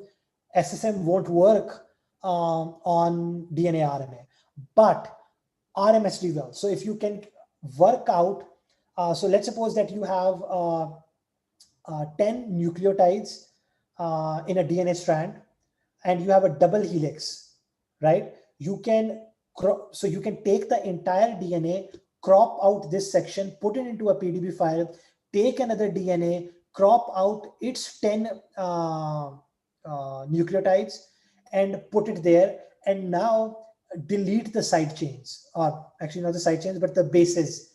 So that will just leave behind the backbone of the DNA or the RNA. And the backbone for 10 nucleotides will then have equal number of atoms. And then you can use RMSD to work out what is the similarity between these two DNA strands. I hope that answers the question. I need to go on. There are many protein sequences available in UniProt. Should we only use reviewed sequences for sequence alignment? Again, that is, so I refer to something called being multidimensional. So all analyses are always multidimensional. Maybe in your multidimensional approach, you can say that you only work with reviewed data, right? So it is your choice whether you want to consider unreviewed or whether you only want to work with reviewed, because people who are submitting unreviewed data, they might be, I don't know if there are people who are trying to trick researchers by submitting junk data, but under ethics, we assume that people who have submitted the unreviewed data have done a good job on their end. So under this assumption and assuming that they adhere to basic ethics and do not submit fake data, it is safe to use unreviewed.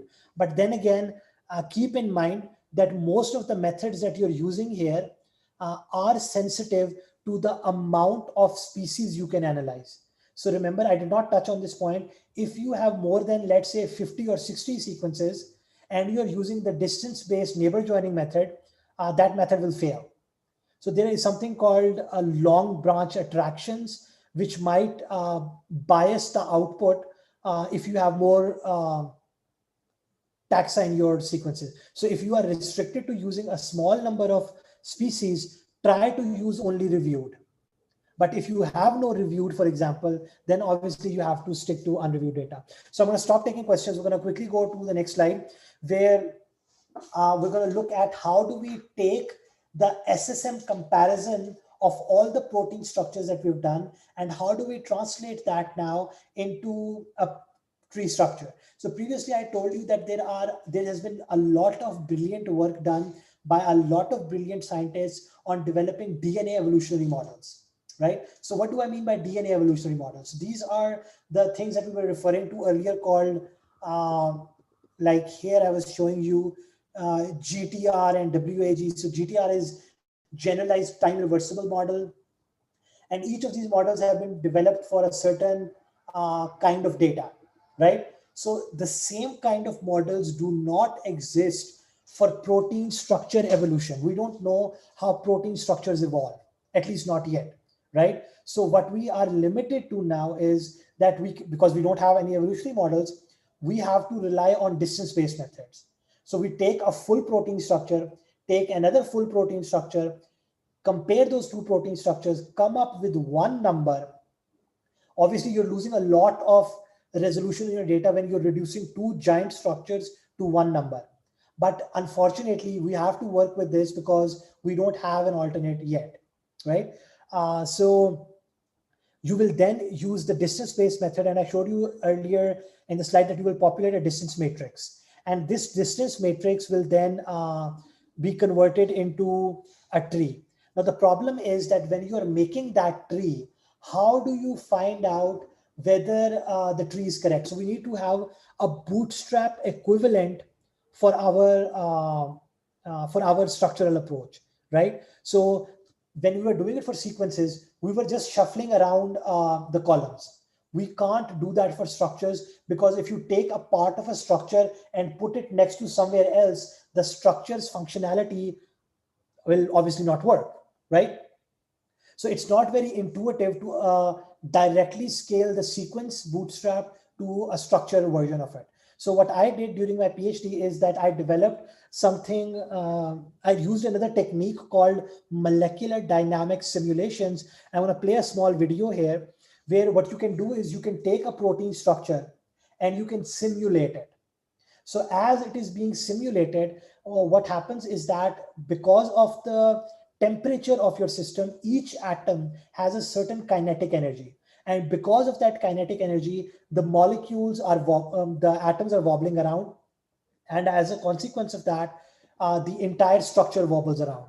And that is what we study in molecular dynamic simulations.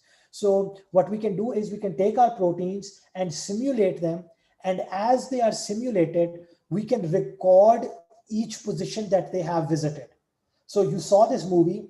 This movie was the protein fluctuating.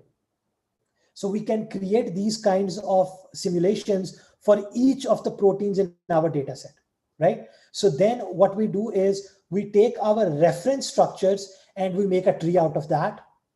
And then for each bootstrap trial, what we are going to do is we are going to resample from one of the recorded conformations. Here you can see them in purple squares. We will record these and use them to do the pairwise comparison and make a replica tree.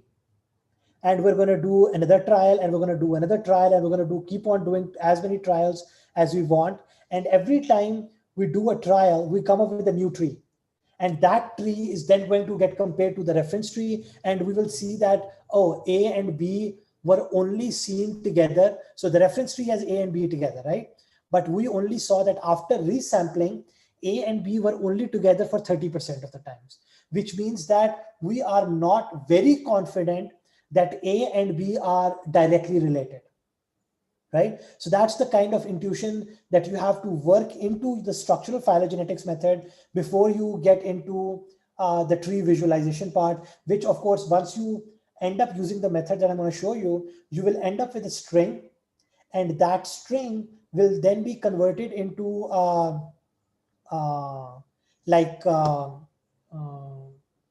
yeah, so you have you can convert that string into a like that tree-like drawing that we were just looking at. So right now, I'm sorry, I'm running out of time. I'm not going to take any questions, but I'm going to quickly switch to my terminal, and I want to show you two demonstrations.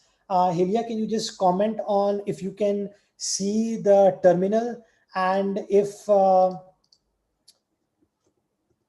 the font is big enough? Yes. Okay. It's big enough. Perfect. So I have two demos planned. I'm going to quickly go through the two demos. The first demo is just using the command line. Yeah, so when you do command line work, I'm going to show you a quick demo of sequence comparison. So here I have two proteins two protein sequences. One protein sequence is hemoglobin. I'm sorry, I keep coming back to hemoglobin. They're my favorite proteins. So I keep using them in my teaching sessions. So two hemoglobins. One comes from a fish species and one comes from a bird species. So if I do a simple blast, subject one GC and then query 1 HV4. So you will notice that it gave me on the command line, it gave me a blast sequence alignment, which shows me that there are 35% identities, there are 58% similarities, and the E value of this is quite low. So it is 2 e raised to power minus 33, which means that the number is almost touching 0. So I can be, so this is how command line blast looks like. Then you can write a simple parser in another language like Python, which I write, which can parse these outputs and collect the statistics. But we're not doing that. This is a demonstration for sequence, for structure-based analysis. I just want to show you what the data looks like. So the two files that I've used to compare with BLAST, they just contain FASTA sequences of the two proteins, right? So I hope everything is clear up till now. What I'm going to do now is I'm going to show you the same thing done for structure comparison, right? So in structure comparison, I have taken for the same sequences that we were just looking at, I have now taken their structures and I'm going to do the SSM based structural superimposition, right? So so there are two ways to install it. There is a Linux based library available, but it will only work for Linux boxes. So if you have Ubuntu, for example, you can download SSM online and run it. But if you want to run it on Windows, Mac, like I'm running, or a Linux box, there is a suite of programs called CCP4, right? So I'm just gonna quickly drop this in the chat, CCP4 to get superpose. So when I say superpose, superpose is the name of the program after it gets downloaded. So SSM was secondary structure matching. That is the technique used by the program called superpose. And all you have to do is to just give it the 2 PDB files, right? Once you do that, I'm going to reduce the size of my screen. So no, this is not reducing the size, but anyway, so at the top here, it will just print out a lot of metadata. It will say that it is comparing these 2 proteins. It will give you a transformation matrix, which you can use to apply, and you can multiply the coordinates of one protein, and it will map it onto the other protein.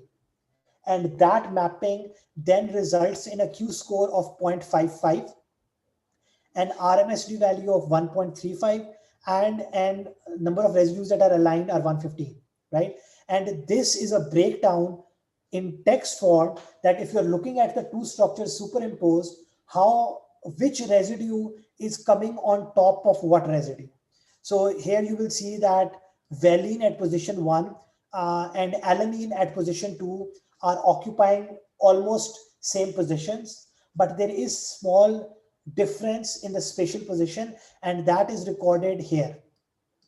This minus sign and this minus sign is written at the bottom, and it shows that the 2 residues that we have aligned structurally, are they biochemically similar? So that all of that data comes down here, but we are only interested in the value of Q-score, right? So having said this, we are now going to quickly move to the other demonstration, which is demo 2. Yes. So in this particular case, I'm going to show you a quick example. The code that I'm going to use is already available online under my supervisor's GitHub account. Please feel free to use it. The way to use that is that you create one directory, you dump in your PDB structure. So these are the files that are ending with the PDB name. Remember that the PDB files usually come with many chains. So we only have to restrict ourselves to one chain, which is why the PDB name is then appended with _A. So this means that I've only taken chain A from a particular PDB in this PDB file. And this is important because if you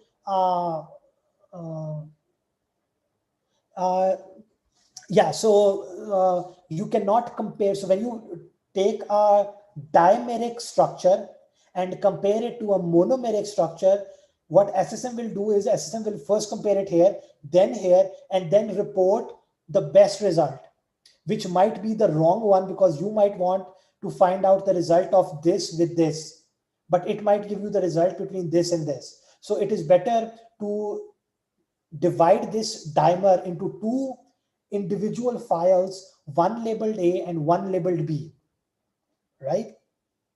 So I have, in the interest of time, I have only taken 4 PDB structures, and these PY files are the codes that you can download. I will share the link with the organizers and they can email you. It is on my last slide as well, so you can take it down from there as well. So all I have to do is run one file. And once it run is complete, it will create this final.next.tree. And this is the file that you have to now look at using a visualizer. So what I'm going to do is I'm going to quickly open up, no, not this, Fig Tree, which is one of the programs that I was sharing with you earlier. It will look like this. You will go to File, Open, and you will choose the tree that you've just created, and you will open this up. By default, you will get this, and you can change. We will talk about this later. But so this is a default representation. You will see, I mean, I think you can't see here, but zoom. So you will see that the tree labels, the text is not zooming in, but trust me when I say that the 4 ones are, so you have different representations. This is a tree representation. This is another tree representation. This is the right kind of representation that I like to use, right? And you will notice that there are 4 edges on this.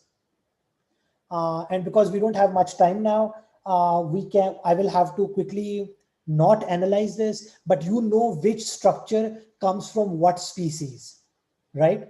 Because that information is given to you already.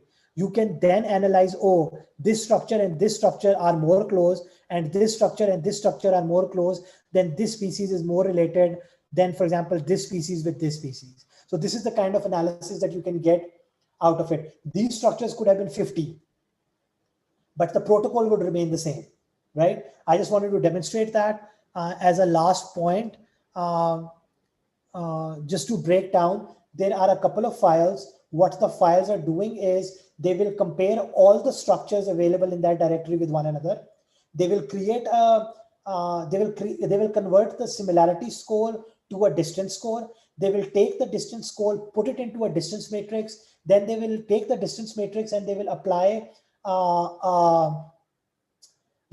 the neighbor joining distance-based method to convert that into a tree. And once that tree is made, you will get a file, and then you can open that program and just visualize this and take the, so there, I did not show that, but you can export it as a PDF or a PNG or something, and you can annotate that further, right? So there is also this other thing, just to quickly note. So I'm actually just going to introduce the library. So there is a Python library that you can download. It is called Some Trees, right? So we just generated one tree. For example, if you ran the MD simulations, which we don't have time to run right now, and you collected the individual samples from that, and you made, like, let's say 100 other trees. So now you have one reference tree and you have 100 other trees. So how do you compile the statistics? So for that, there is this library. I wanted to demonstrate this today, but we are out of time.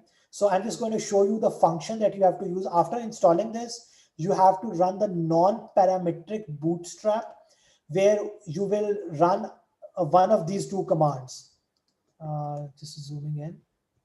Yeah, so one of these 2 commands, and no, not this one, this one. So what this command is basically saying is that the -o flag is the name of the output tree that you will create. Then you have to give it which tree that you want to use as a reference, and then follow that by with the name of all the other trees that you have created in the trials. And once you create all of that, it will create another tree called ref.tree, right? So once you have created that tree, you can then import it, and by clicking a few other options that unfortunately I don't have time to go into today, you will be able to show the numbers 100% or 70% or 30% on the nodes. So that I will leave as an exercise on for you. Going back to my slides, that is the end of my presentation. I would like to acknowledge that all of this work was done under my supervisors, Jane Allison, sitting down here in this slide, and my co-supervisor, Anthony Poole, Dr. Anthony Poole. And they were brilliant. You should still get in touch with them if you're struggling with your evolutionary methods.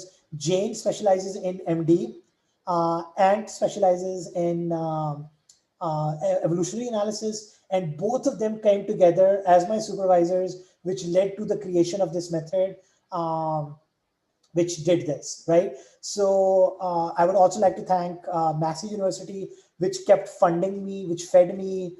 I was able to afford a house on the stipend that I was on, and NESI, which was the eScience supercomputing cluster, which we used regularly to run our MD calculations. And so from there on, I moved to A-Star. And I'm currently under the supervision of Dr. Sebastian and Chandra. Chandra is hidden somewhere in the back here. This is my current group.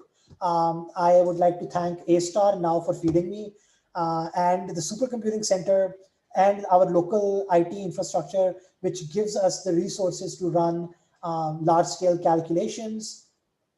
So I would like to thank all of these people. And so now I will open the floor to questions. So if anybody has any questions, please feel free to ask. Meanwhile, I'm just going to copy this and dump it into, because a lot of people are asking for the code. So I'm just going to dump this in. I will email this to the organizers as well. But it is now in the chat, the GitHub link and the publication, which also has more information and a lot of other useful references, which you people should definitely look at. So I've posted 2 links in the Zoom chat. Please note them. I will be happy to take questions. My PhD thesis is cited within the publication.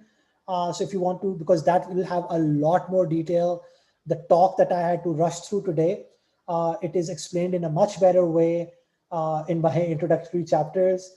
So over there I've used a lot. So I've used histones, that is one case where you can't use sequences. I've used amino acyl tRNA synthetases, which is a very ancient family which helps proteins grow from mRNA stages to the polypeptide stage, right? So aRNA synthetases are the ones that load the tRNA, and the tRNA actually makes the polypeptides, right? Another tool that I wanted to explain today is something that I'm currently developing. It is called Structome. It is available for beta testing. So if you are interested in using it, please feel free to use it. And what it does is it already does the evolutionary analysis for you. So for example, if you are looking at 1HV4 chain A, it has already done clustering analysis. And so it will tell you that 1HV4 belongs to 1C40 cluster. And once you click here, I've already done a lot of Q-score comparisons. It will give you these nice little graphs. You can then sort out your results based on Q-score, and you can explore, or you can export, you can download this table, and you can export the distance data, which will look like this. This has the distance matrix inside it. And all you then have to do is to just copy this and export it into a tool. And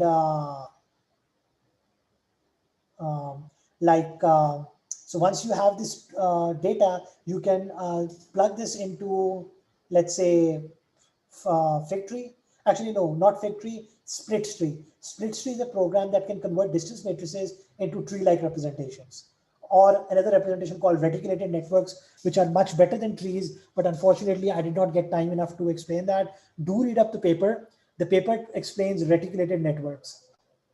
So yeah, but this will only give you the results for the top 50 hits in terms of Q-score. What this program is doing is it is showing you that if you rank this according to Q-score, what are the proteins that are most similar to what you have just searched. So if you scroll down, you will start noticing that there comes a point when these 3 columns, which are reporting sequence similarity, will start reporting -1. Right? So this -1 indicates that at a sequence level, you have failed to detect any similarity. But if you look at the Q-score column, it is still reporting some numbers. So now you are in that zone where if you want to analyze these 2 proteins, which is not giving you any results at a sequence level, you can use it, the distance-based method. But anyway, this publication is probably going to come out in the next couple of months. Feel free to use the tool.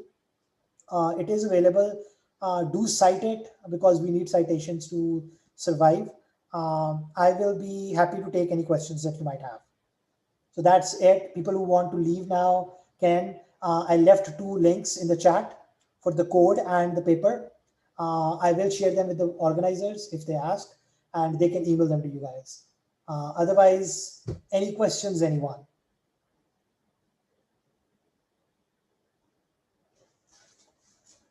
Anything at all?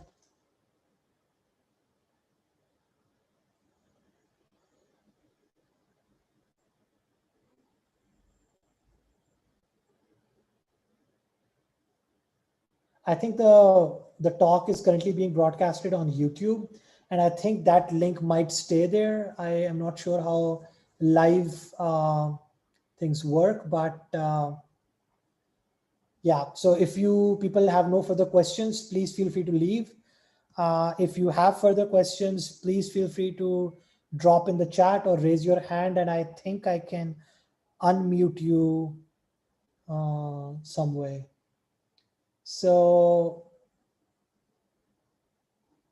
yes, so I'm being told that there is a poll. The link to the poll is in the chat. Please be nice and rate me nicely if my rating is asked. And hopefully I will, I'm very thankful to the AP Bio people for giving me this chance to interact with the brilliant community.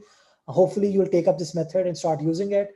I will be around if they ask me to come back, but that depends on your rating. So if you rate nicely, you might hear from me again. And if you don't want to hear from me again, then that's also fine. You can, yeah. So I'm not sure what you mean by a presence link. You're welcome, Sadia. Hi, Dr. Ashar. Yes. The link is just for our APBioNET talks pool. So for others participants, please fill out your pools. Yep. So yeah, so the poll, please do take it. All right, before people leaving the room, can we take a quick group photo? So everybody needs to turn on their cameras. Yeah, I think so. Okay, but there are going to be plenty of screens. But if there is no more question, I mean. Yeah, I had a silent crowd. Right. Maybe people understood everything. Because they already posted a lot of questions. Yes. So people, please turn on your cameras. We want to take a group photo. All right. Can you help stop screen sharing first? Oh yes, sorry, my bad. All right. Yes. All right, I'm going to lead this group photo session. Can I have everyone turn on their camera for a while? Oh, you need to enable. I need to enable. I'm sorry. Enable what? Enable the video. Can anyone? All right. But there are people. Okay, can already enable them. All right, great. Thank you, Chong. Sorry, I'll just wait for a few more seconds for everyone to turn on the video. People are leaving as well, so you might want to take a quick shot quickly. Yep, I agree with you. All right, are we settled now? Okay, let's take a shot. 1, 2, 3, smile. All right, one more time. I'll take the second round. 1, 2, 3. Great. Thank you. Thank you, everyone. It was a pleasure talking to you. I return the screen to you, Dr. Ashar. And please attack him with a lot of questions. So I'm here for another 1 hour. If anybody has any questions, or if you want to find out how to use this for your research, please feel free to drop me a line. Otherwise, thank you for listening. Thank you for bearing with me. It was a pleasure presenting all of this to you. All right.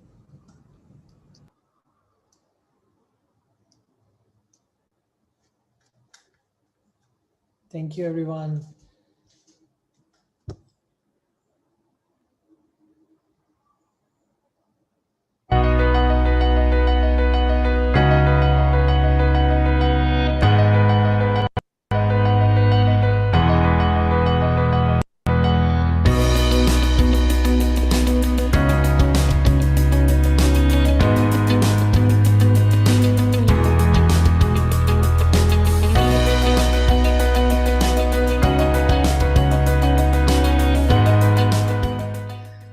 importance of bioinformatics is undeniable, not just in the current landscape of biological research, but also in the future, where it will play a more central role, not just as a support, but also as a main vehicle for knowledge discovery. Towards this, APBioNET has an important role in promoting, and not just promoting, but realizing the greater good of bioinformatics in the region. We plan to make this happen by working closely with the member countries of the region through local networks such as Bioinformatics in Malaysia. We look forward to these kind of